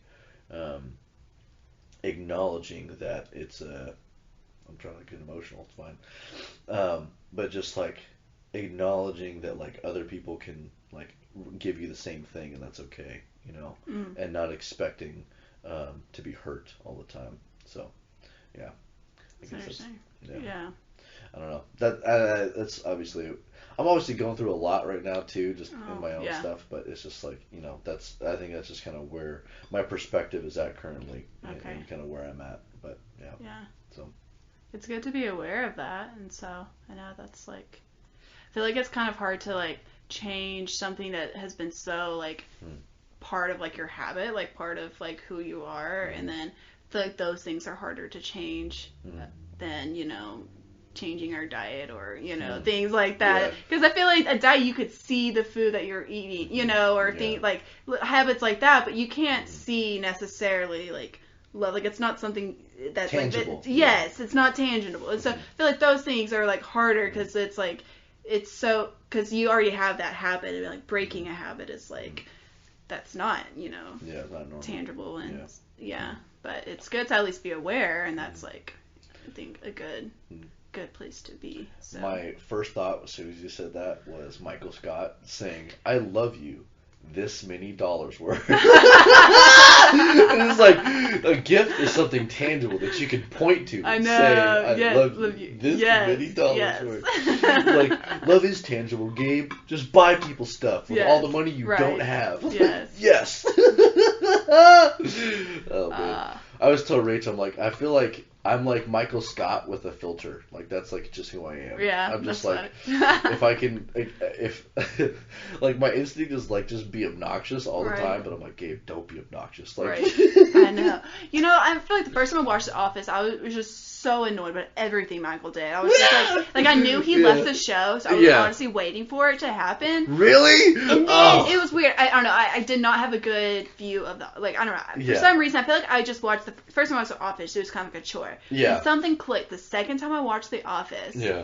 And I think, too, because I knew Jim and Pam were going to get together, I rushed through, like, the first because I was getting so annoyed at how long it was taking that I wasn't actually paying attention to the comedy of the show. And so when I watched it again, it was like I got to watch it, like, for the first time again. And then I actually enjoyed the comedy. But then, I don't know, now knowing more of, like, Michael Scott's, like, character and quotes and stuff, he is honestly a relatable person. I feel like part of him lives inside of us. Like, he just says and does the things that we want to be able to say. I know! Like, gosh dang it! Why can't I just say that?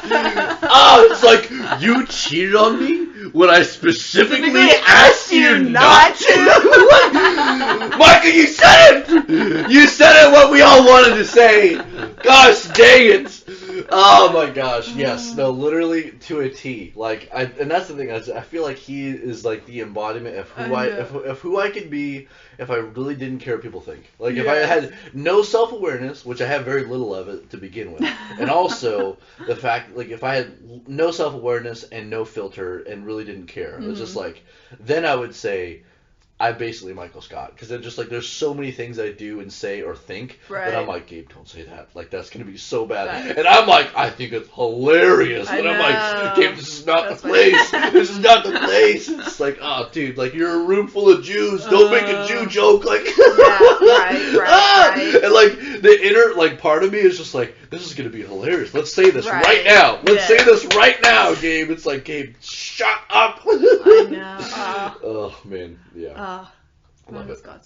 I crack up the most when he says things wrong. Like, I didn't realize how often he does that until watching the show, on and how, like, the writers were just so good at creating, like, the perfect way for him to mess up. Yes. Like, a word, like how the turntables, like, yes! that's, like, the best one. But there's so many other ones that aren't as popular as that one. Limitless paper. In a paperless world. I didn't notice that blanket. That's funny. He has an office blanket. Yes, I do. That's the pretzel. Literally, yeah, it's pretzel day. Yeah. And then, obviously the Dundies. And then you got Dwight, Angel's Cats, assistant to the regional manager. Excellent. Limitless paper. Yeah. In a paperless world. That narrating on that video is so funny. Right. Oh my gosh. Okay, yes. so for me, I feel like every time I take those, which Office character are you? Quiz, yeah. I always get Andy Bernard. And I get really? Really? And then you know what else? Yeah. All the Enneagram pages on Instagram, it does, like, which Enneagram, like, which Office character, and, like, Andy's a 7. I'm a 7. Really? And so I feel like I'm always getting connected to Andy, and I, like, get annoyed because he is an annoying person. He is. I don't think I would want to be an like, I don't know. I feel like I'm not Andy, but maybe I am Andy, and I'm just, like, trying to deny it. Yeah. Yes, but I will say this. I do appreciate the character of Andy a lot more.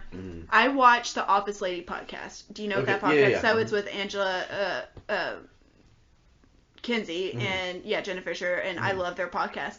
But they do a really good job of just, like, really highlighting, like, the greatness of the care and, like, their acting ability. And I feel like maybe it's my appreciation for Ed Helms more so than Andy Bernard, because he got on that show and wasn't supposed to. He was supposed to, like, leave it. Yeah. But he, like, I could just, and you see that in his first, like, how well he, like, I don't know. He just took his character and, like, made it him, like, put all of his, like, they're ready to do, like, that's his own thing. Like, that's not a script. Like, that's, like, Ed Helms' like, creation. And I don't know. I just feel like he made such, like, a good mark on that character. To where they couldn't let him go. And I feel like he ended up, like, I enjoyed, like, I feel like Andy is part of the, Oh, 100%. I didn't necessarily like him as manager. Yeah.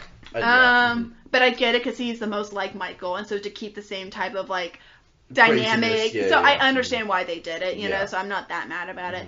And then also the last episode, his story of how he ended is probably my favorite. I was like, it is tragic, but it's perfect at the same time. Good. It's exactly how Andy should have left, and it's exactly what should have happened to his character. But I feel like I just have appreciation for Ed Helms because that's, like, what got him famous, and then now he's out. Everyone now he's been in, like, some of, like, the most. I probably watched a lot of his movies before I ever watched The Office, and so he's like been in The Hangover. I know. Like, I don't know. He goes so unnoticed, I think, prior to The Office. Yeah, and they talk about, like, all of his, like, music abilities. Like, dude, he's insane. I know. Like, they said that like they would, like, make him play a weird instrument, and he would go teach it to himself and, like, know all the chords, or, like, a new song or whatever, and he would teach it to himself in, like, 30 minutes. Like, no one, like, taught him how to do it. He would just, like, even if he didn't, like, I don't know, like, he had to do, like, the banjo or whatever that weird thing was, whatever that was, like, he just taught it to himself. He had never played with it, or played on that instrument before, and just, like, that's crazy. It's just like, I have that much.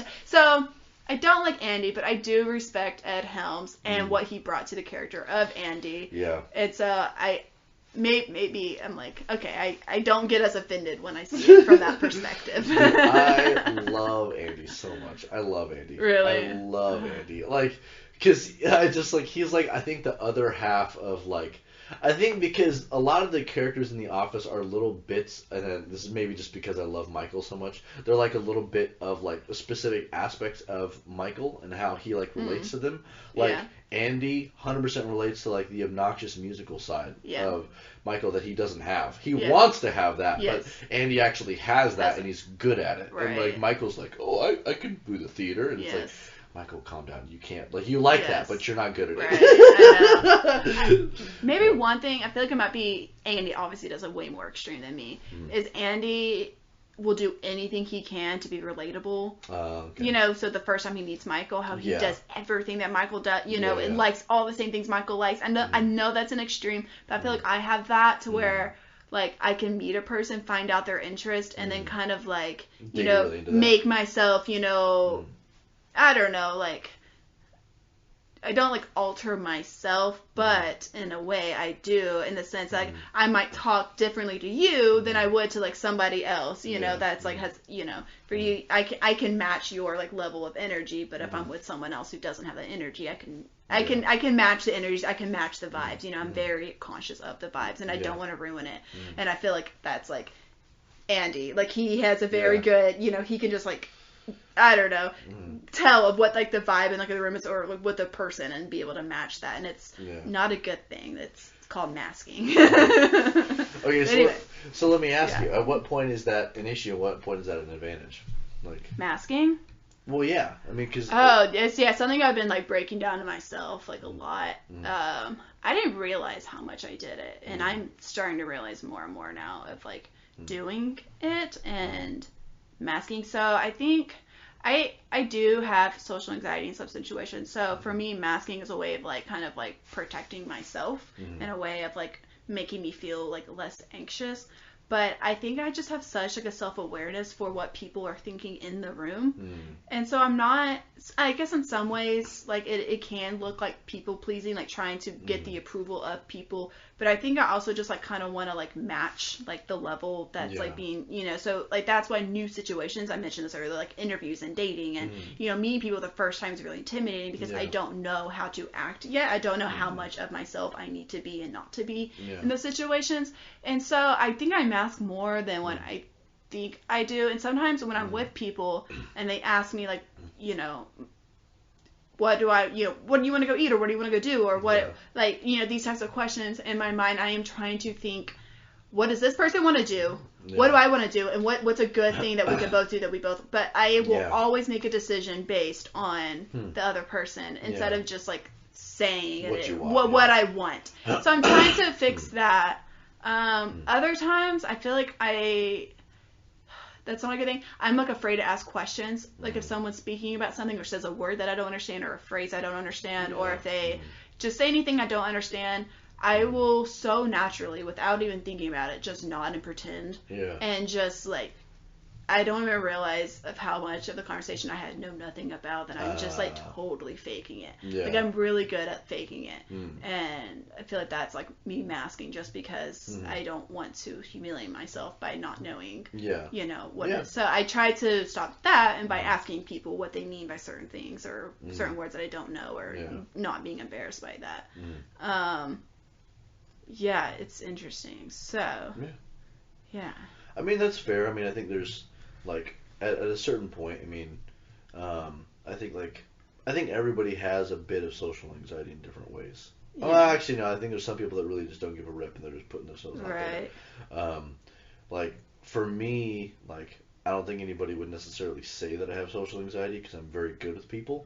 But, like, I have a lot of anxiety with people. Like, I think it comes off in different ways for different people, and you experience it differently, for sure. For me, it's, like, I'm so concerned to see if somebody else is comfortable, like, or if they're, like, feeling okay. Like, if somebody feels uncomfortable, then I feel like I want to crawl out of my skin and just die. Like, I legitimately just, like, well, I want to go throw up, and I want to cry, because I feel like I made this person feel uncomfortable, or the situation sucked and I can't fix it, and I literally just want to curl up and die. Like, that's all I want to do. Like, I don't care about Like if you anything did else. something wrong socially, or Well, or no, not no, necessarily you did something wrong, but okay, yeah. But just in general, like Yeah. if I'm with somebody and something happens to them and I feel like bad about it, and like it's nothing I did or something, Yeah. it could have been an external thing. Like let's say you and I went to a coffee shop and somebody spills coffee, like this, like they bring the coffee out to you, and I'm like, okay. I feel so bad. Like Yeah. it's like I would give you clothes if I had clothes. Like Right. I would like. Where do you live? Like, let's go back and Yeah. change, because then it's like this awkward, like, you either have to sit there in that, or Yeah. everything's ruined, and then you feel bad, and I feel bad, and you feel embarrassed, and I feel embarrassed, because you feel embarrassed, and I'm just like, so, maybe it's just like an over empathizing with somebody, just Yes. unnecessarily, but at the same time, like, for me, like, I just want somebody to feel as comfortable as they can around me. Like, Yeah. I just don't want somebody to feel uncomfortable. And, like, so for me, like, biggest way that comes out is like when I'm at the gym or something. Mhm. Like obviously there's women at the gym and they're wearing clothes or whatever. Like I don't have any. Since when do women wear clothes at the gym? You're right. They're walking around half naked. You're right. I'm sorry, everybody. I failed to acknowledge that women are naked at the gym. I'm sorry. You're right. No, but like, but the thing is, like, even like, you know, guys that like are wearing like very little clothes, like, you know, Yeah. it's a very regular thing for people to do at the gym. But like, even when I see a man, obviously I'm not sexually attracted to men, so that's not really an issue. But it's Yeah. like seeing a man like working out and just like looking at like what he's doing or like observing their Mhm. body and how things are. Like, I'm a very observant person. Like, I Right. just like to. I don't know. I'm just very Mhm. observant. And so for me, like, I'm just observing somebody just for just what they're doing or how's it going, or Yeah. like, you know, like, man, that person's putting in a lot of effort. Like for me, like, I'm at the gym, like, man or woman, if I see somebody getting after it, I'm like, dude, let's freaking go. Like for me, I want to walk up to them and be Right. like, dude, pound it, like, let's go. Like I just want to Yes. like amp them up, or like if they're like someone who's like, and it's like someone who's overweight and they're in the gym and they're working hard. Yeah. Even if they're like not doing something that's like crazy impressive, they're in there. They're putting in work. Like I literally am, I so badly all the time. So when I go up to like people that I see that are like overweight or they're working hard, and I just want to be like, dude, like keep going. Like I just so Yeah. badly want to do that. And like to me, like if somebody went up to me and did that to me, I'd be like, oh dude, like thanks. Like I feel so happy. Yeah. But I also know other people are like, Gabe, like, dude, get the hell away from me. Like, who are you? Like, even if Right. I'm trying to gas them up and just freaking, like, let's go, they're like, dude, Yeah. get away from me. I'm sweating like a pig and I feel horrible about myself. Like, get out of here. And so, I know, like, and so for the thing is, like, specifically what I was talking about with anxiety with women is, like, I'll, like, be looking and just seeing things, and I see, like, a woman, like, working out, and, like, let's say they're in shape or something, but I see them working real hard. Like, I do my best, like, not even look in their general direction. Like, it's, like, almost like, there's, like, a Yeah. 20-foot radius around that Uh-huh. woman in my eyesight that I can't even look over there, or else I feel like she thinks that I'm looking at her. And I Yeah. feel anxiety, like, I don't want her to feel uncomfortable. Right. Because I don't know her. I'm not Yeah. looking at her, but if I look in that general direction, I feel like she's going to think I am. Yeah. And I'm like, oh no, like I don't want you to feel uncomfortable, like, and I feel so bad, and like, no one said anything, like, there's nothing. I'm not even looking at them actively enough to make a big deal of it, but I'm so conscious of their presence over there that I'm like, just like, all right, don't look over there, and I'm gonna try to focus on my workout, and I'm getting like a really good pump in. Right. Like yesterday, I was working chest yesterday, and I was sitting at, I went to this one cable machine because there was other stuff. So, but the cable machine, like, you have to sit down, and like, so you're seated, and it's like kind of arched backwards, and there's like two cables on each side, so there's a handle, and they're in place, like they're meant to be like this specific, seated fly with cables. So I sit down, and so I'm like ready, and so I grab my left handle, and I go to my right handle, and there's a lady who's like basically on a bench like next to me, but she's like bent over, basically with her butt like right next to the handle, and I was like, I'm just not gonna grab the handle, and I literally just looked the other way because I was like, this, like, I realized there's nothing that I'm doing that's wrong, but I just feel like I'm gonna make her feel uncomfortable, and I just have anxiety sitting there, and I'm just like, I can't work out. Like, I literally just, like, it just, like, kind of just shut down because I'm like, I can't do this. Like, I just feel so bad. But it's like, you haven't done anything. Like, what are you doing, Gabe? Like, it's like, I just want them to feel comfortable. And so it's like, in almost any situation, that's like, and then obviously that's like the strongest manifestation of that because it's like the easiest to make somebody feel uncomfortable in that situation. But like, that's more of how I feel almost all the time. Like, I just want people to feel comfortable, feel safe around me, to feel like they're loved, and that's it. Like, that's like, as long as you feel comfortable, loved, like, I'm fine. Like, we can laugh and hang out because that's all I want to do is laugh and hang out. As long as like we're all good, like we're all good, you know. But as soon as Right. you're not all good, I feel like, what did I do wrong? You know, Yeah. like how can I help this? Like what can I do to make this better? And most of the time it's like, most of the time it's not anything I did, but when it is, especially when I did something, like I say something weird or like I do something awkward just because I think it's funny or I think it's like whatever, then all of a sudden it's like, oh man, I think about that the rest of my life. Like literally, I relive it every single day, and I'm just like for the next like 3 weeks.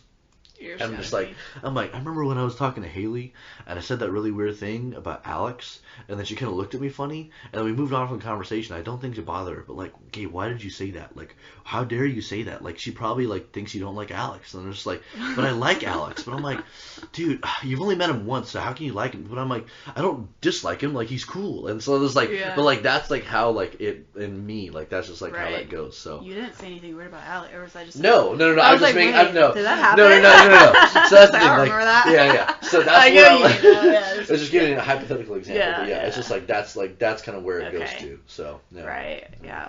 Yeah. No, I guess I don't know. It seems like for you, definitely aware of like how other Yeah, I guess like wanting to others to feel like they're most comfortable. Feel like I guess I don't know. My social anxiety is like almost like the opposite. Is like I'm trying to be. I want others to think that I'm comfortable around them. That makes sense. Gotcha. Yeah. That like I'm not judging them, you know, or I think too a lot of it comes from obviously like I'm a Christian. I'm also in seminary and I work at a church. And, you know, if that's like the first thing that people know about me and they aren't, you know, a faith or a practicing believer, or maybe they are a believer or, you know, but they might be intimidated by that, you know, that can rub off on different people in many, many different ways. So if that's like the first thing they know about me, I want to make sure that they are still comfortable around me and don't feel, you know, weird. Yeah, that they don't have to alter themselves or think that I'm going, you know, like they don't have to be less of themselves because I'm around. Because I don't perceive myself to be that person. Like I'm really not. You know, I can be around anybody. I don't really care, you know, like of what they're doing. And there's like I would never ever like say anything or think anything or think less of a person because that's not how I judge people, and that's not how I, you know. That's just not how I perceive people or whatever. There's, you know, more things about a person than, you know, their behaviors. Yeah. So anyways, I guess for me, I just want, like, it's like the opposite. Like I know you want other people to feel like comfortable around you, but it's funny because I'm like, I want other people to know that I'm comfortable like around them. So it's like, does that make sense? Yeah. So like it's weird because like you can have social anxiety, right? But every single person's going to experience it like a little differently or have different reactions to it. So it's just, it's amazing how different we all are. Yeah. We experience different things. So it is interesting. Yeah. Lord made us unique. There you go. Right. Yeah. So it's funny, part of my sermon on, by the way, do you have anything you need to do? No. I don't have to be anywhere. Yeah. Okay. We're to be until like 8 o'clock. So okay. Cool. We probably won't have like a 4 or 5 hour podcast, but I know, it's like this is gonna be like a whole like series of I don't know what you're gonna do if you're gonna cut this down. Dude, honestly we could do like a 2-parter, I don't know, but gonna be like our inaugural thing, but no. So my sermon on Sunday, tomorrow, today's Saturday, dude, it's like the days like didn't fly by, and then all of a sudden I just realized like, oh crap, it's Saturday, like geez, just like snuck up on me. A part of my sermon on Sunday is talking about how like the Lord gives us like unique gifts, you know. Okay. But also focusing more so on the fact that we all have a general calling now. Like the general calling of everybody is like, you know, go therefore, you know. And so it's like that's like obviously the biggest push I'm kind of having with that. But also just talking about like, and it was interesting as you were talking about with your church in the beginning, like how they're very, they can be very like servant-hearted in a small community. Like there's like you have a smaller church with a lot of people that want to serve or that are serving.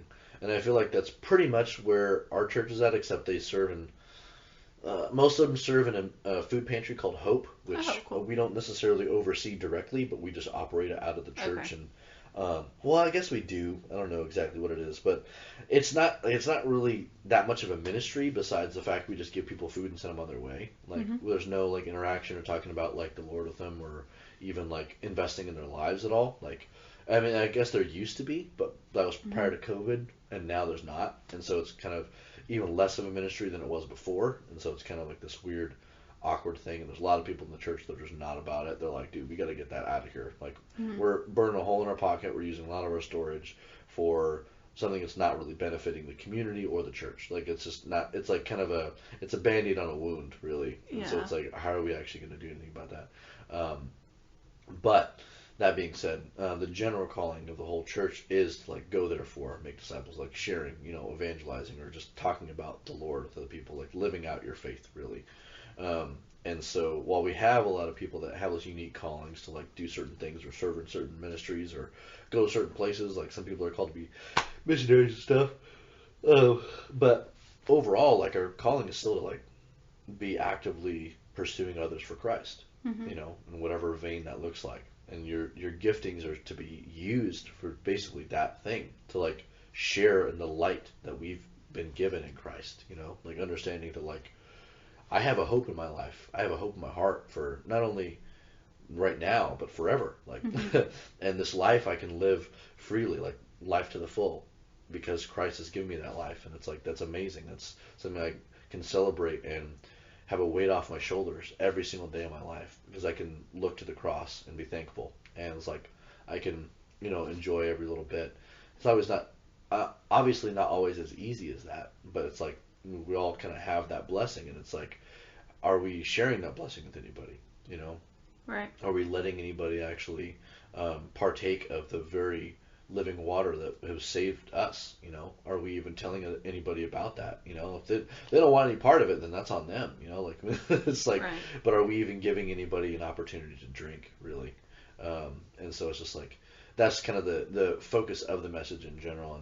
And I'm not sure how it's going to go over, to be honest with you, because our church is an older congregation, but I think there's also plenty of like 40 to 50-year-olds that are in there that are also like, still able to go out and have social lives and do those things. But I think they're also very, very consumed with just doing things all the time and not necessarily being intentional about like where they're at in the world and where the Lord is using them and how the Lord's using them. I think they're kind of just like moseying along and hoping for the best and not really being like intentional with like, God, how can you use me? Like, how are you using me? And like, how do you want to use me? Having that like active relationship and talking to the Lord about what they can do. So, yeah. Right. Yeah. Yeah, I feel like something that's really helpful in those types of conversations, because it can easily be glimpsed over, is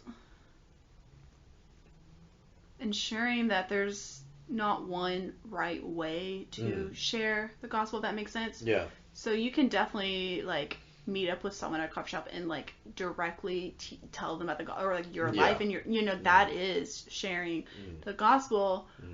In some ways, I feel like it can be as if that's the only approach in doing it, you know, right? Yeah, making the mistake there. Yeah, right. And I know that was, for me, the message, at least I was hearing, not necessarily, it may not have been what was verbally being said, but that's like what I was understanding it to be, if that makes sense. Yeah. From, what evangelism or what sharing the gospel is like verbally saying those the words to someone else, and that was like where like the line was drawn, and that made me super like insecure, and I like would go back and forth with questioning if I like had strong enough faith, because on one hand I've always been someone who I believe I've been able to keep the Spirit close to me, and being able to really experience life with the Spirit and dwells inside me. It's why I'm so drawn to spiritual formation.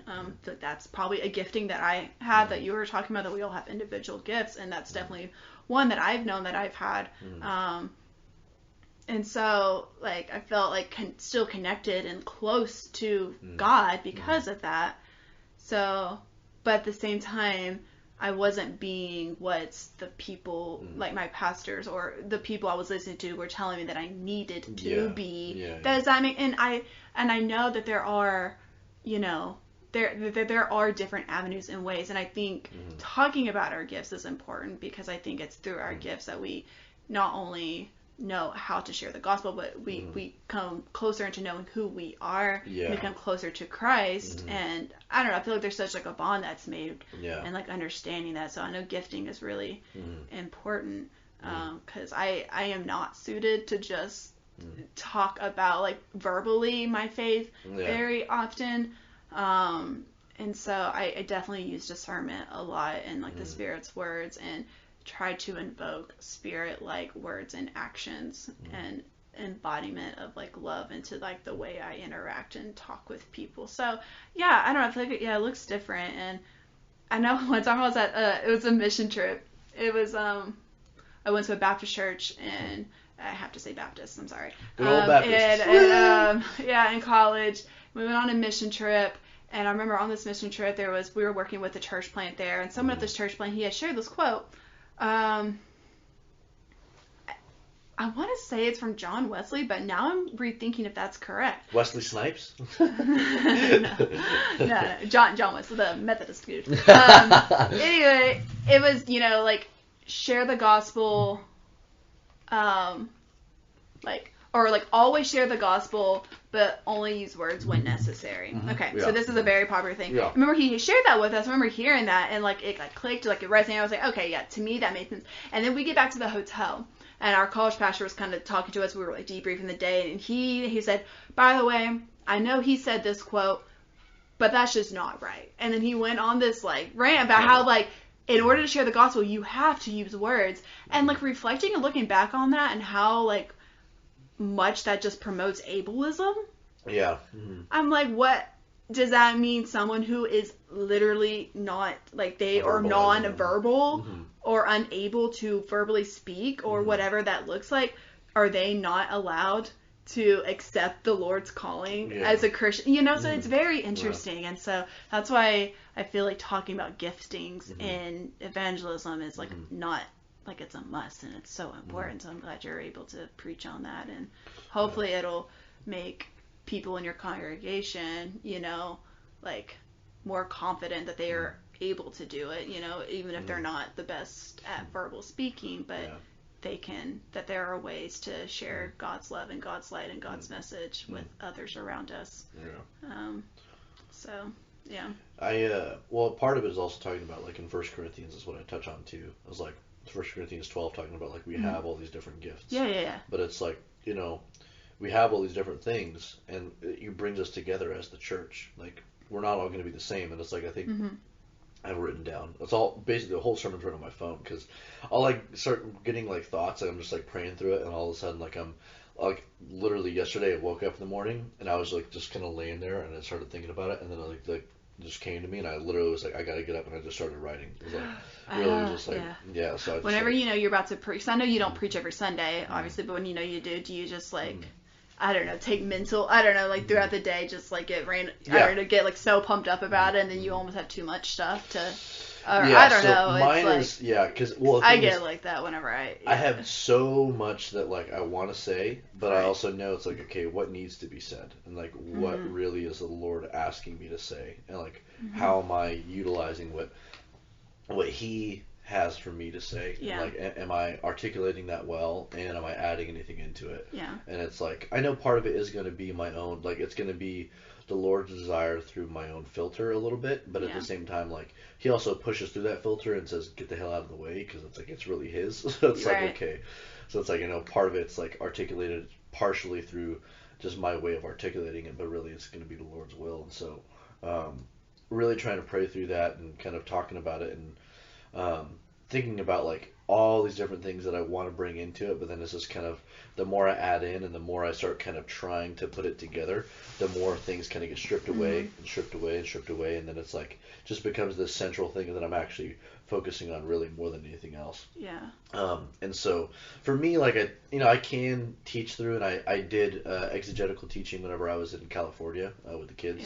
Like a taught through just different books in the Bible for the kids, because it was very easy, straightforward, and that's what my senior pastor at the time was doing. And besides that and a few other topical things, for the most part, I just taught exegetically.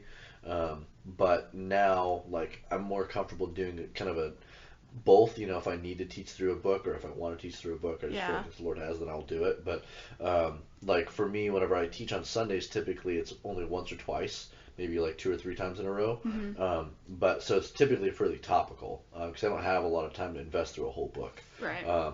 So this one I'm using a lot of different verses from different books of the Bible to kind of be the supporting thing of it, Driving but point, yeah. really the root of all of it is in Ephesians. And so obviously we went through Ephesians. Yeah. So and the Lord's really just I put a love lot on my Ephesians heart 4. with it. I feel like that has a. Oh man. I was just like one of my favorites. So. You know what's funny? So this is my old Bible over here, this black one, Uh-huh. and I'll just show you actually. By the way, do you want me to turn the light on? It's a little bit. Yeah, we can do that. I'd love to see. There you go. I was also gonna say we could light this guy. This is like a nice little like. Oh, candle. No, it's like. Wait, what is it? I don't know what it is. Okay, watch. I'll show you. Watch. Let me get my lighter. I might need to take a pee break. Oh yeah, go for it. The bathroom's right there. Go for it. Okay, I'll take one now. I'll do that. I'm actually gonna do that and get some chips. We're gonna be right back, podcast All right. people. Okay, we are back officially. I think so. Let me see.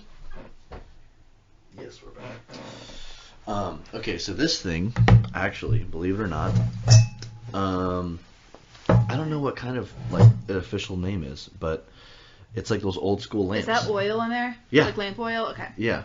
So it's like literally just like it's actually kind of it's a really big flame. Oh Lord Jesus. Okay, we're fine. But yeah, it actually puts out a lot of light and a good amount of heat, believe it or not.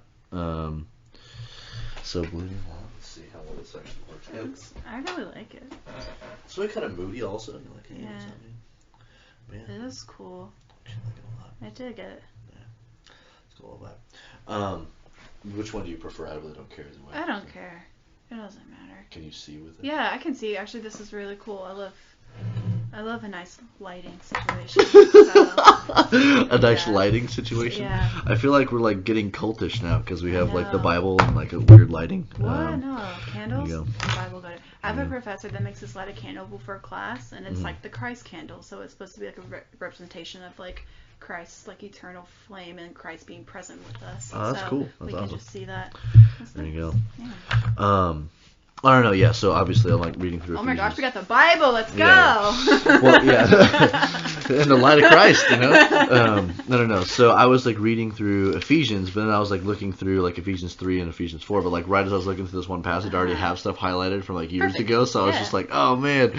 So it's just kind of funny because like I don't use this one nearly as often, but I just have like random little things that are highlighted and marked and written on, all kinds of stuff like that. So lots of stuff in the New Testament, and then it's just kind of interesting these like little notes of like, hey, Romans 5:8 and Romans 5, and then like, what is this one? Oh yeah, 1 John 1:9 and Hebrews 4:16, all these like different little Bible verses. But Are you ever hesitant, like if you feel like you need a new Bible, that you don't want a new Bible because then you're gonna have to do that all over again?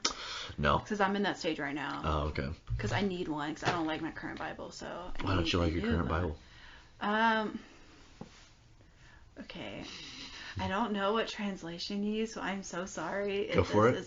I'm not like You're fine. people who use this translation. I want to stop using the ESV. Okay. So I want to go to a different translation. And so I have a NRSV, and like my phone, so I can always look up different, so it's not like a problem or anything. Yeah. And I could still use it for notes, but I would like just a Bible that I can just always have or whatever. So as my notes Bible, but right now that's like my personal Bible's an ESV Bible, but I wanna. So why don't you like the ESV? Yeah. I don't use the ESV. I don't really care. I feel like there's probably a lot of translations where this happens too, but I see it is pretty clear, or I don't know. I feel like it's most evident in the ESV, but. So the ESV translation, the board of people who review and edit this Bible are it's only men. And I feel like that might be the case for a lot of translations. It's only a problem because they tend to use the more sexist term. So if there's a different way to say something in translating from the Hebrew to Greek, they are typically going to go the route that leans more towards a masculine perspective than a feminine perspective. Yeah. And there are passages where it causes big theological problems. so if you're only reading the ESV, it can cause problems. And it has, but yeah, I always just go look at a different, like the NRSV is like pretty like neutral when it comes to that stuff. So yeah, I have that to look at, but yeah, the phrasing, I don't want to lean into that and support that. So I'm a feminist. So like just in case you didn't know, yeah, and I don't know, it gets I don't know. So that's why I want to not use the ESV. So, but I mean, I still read out of it and probably reference out of it, but it's only passages too that would need so it's not all passages that it's happening. So if it was a passage talking about male and female or about women or about men or would use anything like that, I wouldn't read in teaching at least out of that passage. But yeah. Anyway. Yeah, I know that there's a lot of people that have problems with the NIV because they kind of made things a little bit more gender neutral and more intentional with that, as opposed to saying just like brothers. I don't mind the NIV, but I am a gender neutral person. But well, I know that because like they'll say brothers and sisters as opposed to just brothers, to like emphasize the fact that it's talking to a group of people. Like obviously, like the original translation is talking like brothers in a general sense, not like masculine men like only. So I think there's like things like that people are pretty upset about, but it's like, I mean, they're just trying to make things more neutral. Yeah, like, inclusive. It's okay to make things inclusive, especially.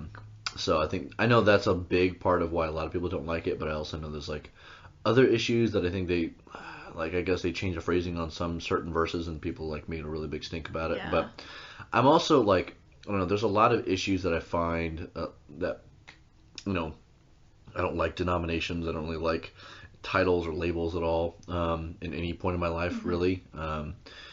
Just because I don't know. I think for whatever reason, I think I just like to be a rebel and not be associated with anybody. But I just never really liked like labels and titles, and I think there's a lot of times that like groups of people, especially denominations, that will get very caught up in like little issues and make them like the level of salvific things, and I'm like, I'm not really like, I don't think that's that big of a deal, like change like a few words in that one passage because it still holds the same meaning. There's nothing being taken out of it. And I mean, if you translated verbatim, it would be totally, we would not be able to understand any of it, and it's okay and it's good, and we want to promote a Bible that is understandable. That we can read and understand, that's the whole point, is that we get the message out of it, not necessarily that it, I don't know, is verbatim, but But words do hold a lot of meaning, so I think it is very important that you choose like appropriate words and Okay, so let me ask you then that, and just out of curiosity, what is your opinion on the Message translation? So, originally, the first time I ever got a Message Bible, this is weird. So, in my church growing up, when you're in third grade, they give you a Bible. Or no, it's not third. Well, yeah, they do it in third grade, but they also do it, my church did a confirmation. So, after you completed your confirmation classes, they'd give you a Bible. The Bible they gave us was the Message Bible, and I had never heard of the Message. I didn't know what it was, and I was so confused reading it. And especially when I went to Bible study, people would read out of their passages why it didn't line up. And I was so confused. It took me years to realize what the Message was. So then I realized what it was, and then people who were explaining to me had a very negative view of it. So then I was like, oh, this is bad. But I love Eugene H. Peterson is who translated the Message. I love him. Actually, I was going to read something to you later today or whatever. But this is from Eugene H. Peterson, this book right here. But I'm very fascinated with him. I love a lot of the things he's had to say and the things he's done. And I trust him and his theology he and is stuff, and so because of that, I feel like, and I haven't gone back after understanding who or knowing who he is, and after reading his stuff. I haven't gone back and read it. I mean, obviously, and it was never intended to replace the Bible. Like that wasn't his like mission or goal. But if you read it alongside Scripture, or if you're wanting a better way to explain a piece of Scripture, like I think the Message is a great way to see how it can be paraphrased into understandable like passages or yeah, sections. right. Yeah. You know, and I think especially, maybe teaching youth or, maybe people who didn't grow up with the Bible language and Bible, talk that don't necessarily, because, not everyone's going to know what the word salvation or justification. I know those words necessarily may not are always in Scripture, but, there are terms and definitions and that you only see in Scripture, and it's just, it's a good place to be able to, you know, find at least ways to better explain things, because I think it's, I don't know, the Bible's useless unless, like, if you don't know how to understand it, and if you can't get meaning from it, and if you don't understand its actual message, then it's useless, so yeah, why not make it, more understandable? Yeah. Easier to understand, I guess. Yeah. I don't know. Yeah. I've never looked too much into it, so really? I just know. Yeah, I haven't gone back and looked at it either in a long time. I just thought it was funny that they gave me that Bible without telling me anything about it. I think they just went to the store and picked up a nice looking Bible and didn't even look at what translation it was. It was so weird. I was kind of disappointed because I needed a new Bible, because before then I had a kid's adventure Bible. Yeah. So I needed a Bible, and so then I didn't really have one for a long time because that wasn't an accessible Bible. Yeah, for sure. Anyway. So what are we gonna read? I'm curious now. Oh, okay. So I remember. Well, now that you've explained it to me, I mean, this may still be helpful, because I know you had mentioned to me about how you're wanting to learn how to love other people better, but that was all the context that I had. You've explained it already earlier and stuff, so I kind of understand where you're at with that. I'm gonna move close to this lamp so I can see. So. Okay, so this book right here, this is not one of his popular books, at all. It's... I can turn the light on if you want to. Oh, okay. That's fine. Well, that way yeah, just keep it. Yeah, so this one, so he's a pastor, and this is kind of he goes through, all of Scripture, and they're kind of like mini sermons, so you can kind of just, jump around, and I haven't really read a whole lot of it. But, so, part one is, speaking... preaching in the company of Moses. That's how he does it. And so, he looks at, different, he'll go Genesis 1, Genesis 12, then one is Genesis 21, and all the way down to Deuteronomy. And then he does the same for in the company of David and Isaiah and Solomon and Peter and Paul and John, whatever. And they're almost little, that's what this... Little tidbits. Yeah. So anyway, so this one, and I'm not going to lie, sometimes I get super obsessed about things and reading books. And if I read something that is so juicy, just so good, and that it just completely either changes my perspective, or it makes all these unanswered questions and thoughts just click and make sense. That's kind of what happened here. There was something that I wasn't grasping, but I felt needed to, I don't know, the way he articulated it, I was that's amazing. So, but this, I don't think I have ever been so hung on to any kind of quote or passage or any kind of book thing, just because I don't know anyone else that's said exactly these words or said it the way he has said it, and it makes so much sense, and I continuously see myself going back to this, and it helps. I don't know, it's just the best thing I've read, and it was so good to where I stopped reading this because I could not get over how good this was, and that's how weird I am. If I'm reading a book and it gets so good, I stop reading it. Isn't that weird? But that's how I get. I don't read that much, but that's cool. That's awesome. I'm sure. You see how much I've skimmed things in here, but there's so much probably more juicy things in this thing that I never even got to. Yeah.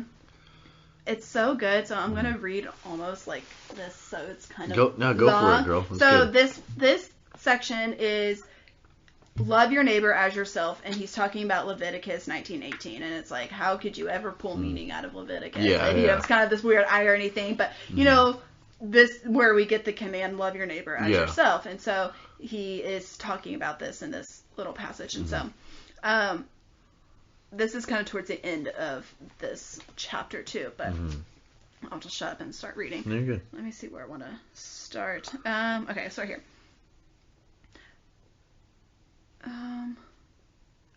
Well, okay, so he's kind of talking about how I'll just preface the beginning because I don't want to read too much of this, but, talking about how we are constantly scrambling for a definition of love, what is even love, and is it, as simple or complex as, our secular word, tells us it is, there's, this search and this desire for us to know love, it's just this big thing. So talking about our trouble in finding a definition for love is kind of where he's come to in this. So, an all too common response to this relentless, unqualified insistence on love is a scramble for definitions. What exactly do you mean by love? Define your terms, please. But we will find no relief in hair-splitting definitions. Love is the most context-specific act in the entire spectrum of human behavior. There is no single human act more dependent on and immersed in its immediate context. A dictionary is worthless in understanding and practicing love. Acts of love can't be canned and then used off the shelf. Every act of love requires creative and personal giving, responding and serving appropriate to, context-specific to, both the person doing the loving and the person being loved. Because of the totally personal, particular, and uniquely contextual community dimensions involved in even the simplest act of love, the circumstantial complexity. I don't know why I just struggle with that word. Sorry, the circumstantial complexity, inescapably local conditions. There is a sense in which we can't tell a person how to love. And so our scriptures, for the most part, don't even try. Instead of explanations or definitions or generalizations, John settles for a name and story that goes with it, Jesus. We know love by this, that he, Jesus, laid down his life for us, and we ought to lay down our lives for one another. 1 John 3:16. Then lets us find a particular but always personal and relational way to do it in the Jesus way. We love because he first loved us. And so, I don't know, this just idea that, like, not even our scriptures give us, tells us how to love. Like, it doesn't necessarily, like, try to tell us. And so I've seen this and I've read different, parts of scripture, and I'm always thinking, I think it's in John 13, in the Gospel of John, Jesus, he's preparing his disciples. I think it was after, like, washing his disciples' feet, and, he's trying to prepare his disciples for what's about to come, and, telling them to, like, I'm going to go away, but the Spirit's going to be with you. And then he gives them this new commandment, and the new commandment is to love one another. And it's like, they will know you are my disciples by our love one another. And so, I don't know, that commandment was just so simple. Like, it was like, love one another. And it's like, a group of people who have followed and known Jesus for 3 years have just seen his, and that's who he was probably, obviously directly speaking to. They've seen his examples of love and seen the way he has done it.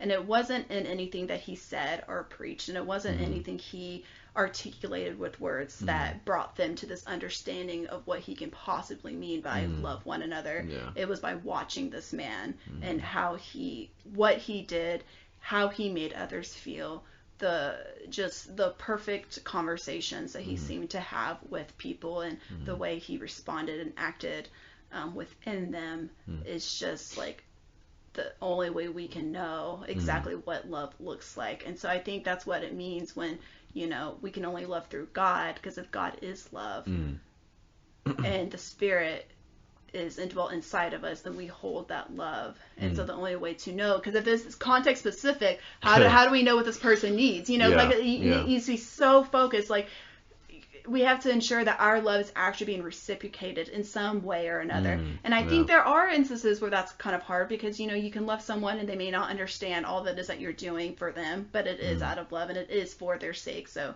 but I think in some ways, there needs to be healing or some, I don't know, like something that happens through the way we love people that goes beyond self-righteousness, in the sense of, if someone's behaving or doing things that you don't think needs to be done, and your best way of showing them love in this form of accountability is just telling them to get their shit together, and that they're not doing good things, and not sympathizing or empathizing with them.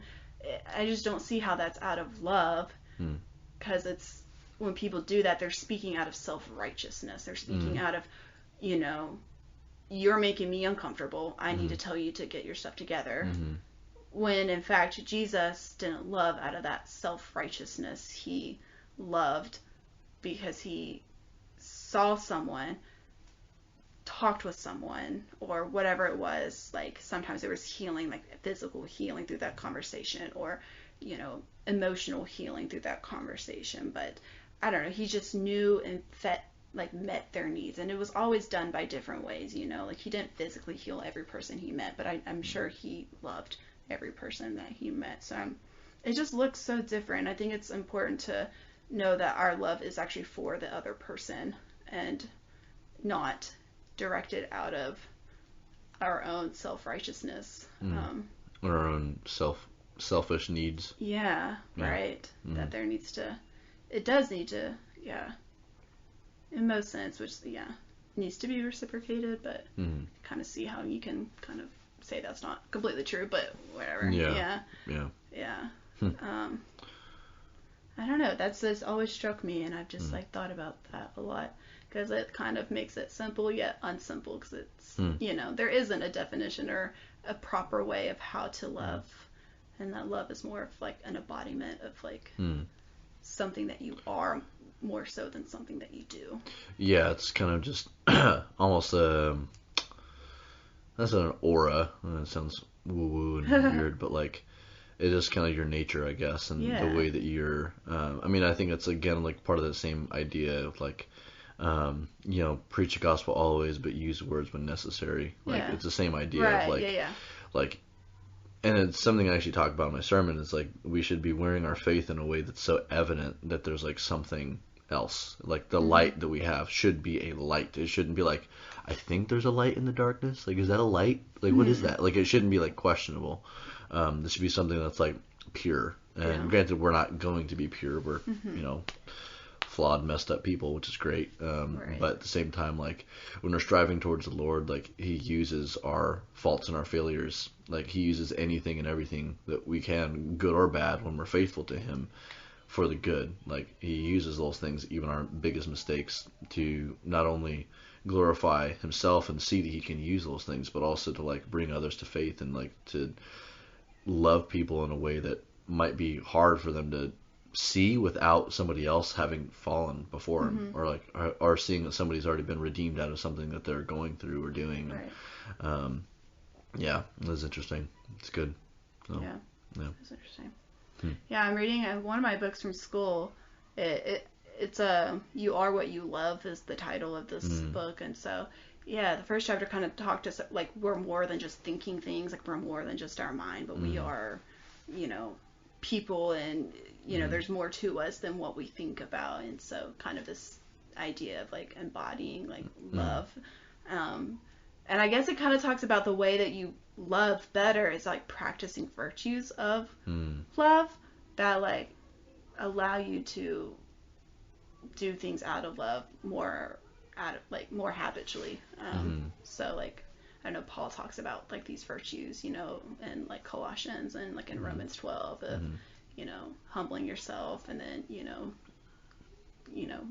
generosity, and all these different virtues. You can look it up yourself or whatever. Another day. I don't feel like doing it, but so I've also I've just been thinking of that. This is also my like sermon topic for next month, so like trying to like get it all together. Really into that. So you're preaching all next month then? Yeah, I'm preaching in February. Or February 20th is what I meant to say. Nice. There you go. That's awesome. Yeah, so I'm excited. There you go. Well, Haley. Yeah. I'll tell you what. It's been a time, man. It's been a time. It has been a time. Yeah. But I appreciate you coming on the Real Talk podcast. This is our first one, or my first one, I guess. There's a lot of real talks in there, so. Yeah, it's good. But yeah, it's been fun. I really appreciate you coming on, and thanks for the whiskey. Dude, thanks for the conversation. Coming just to Great. Having a good time. So good. Yeah, thanks for having me. But there you go. Haley, everybody on the Real Talk podcast, and call it a day. All right. Woo! What are you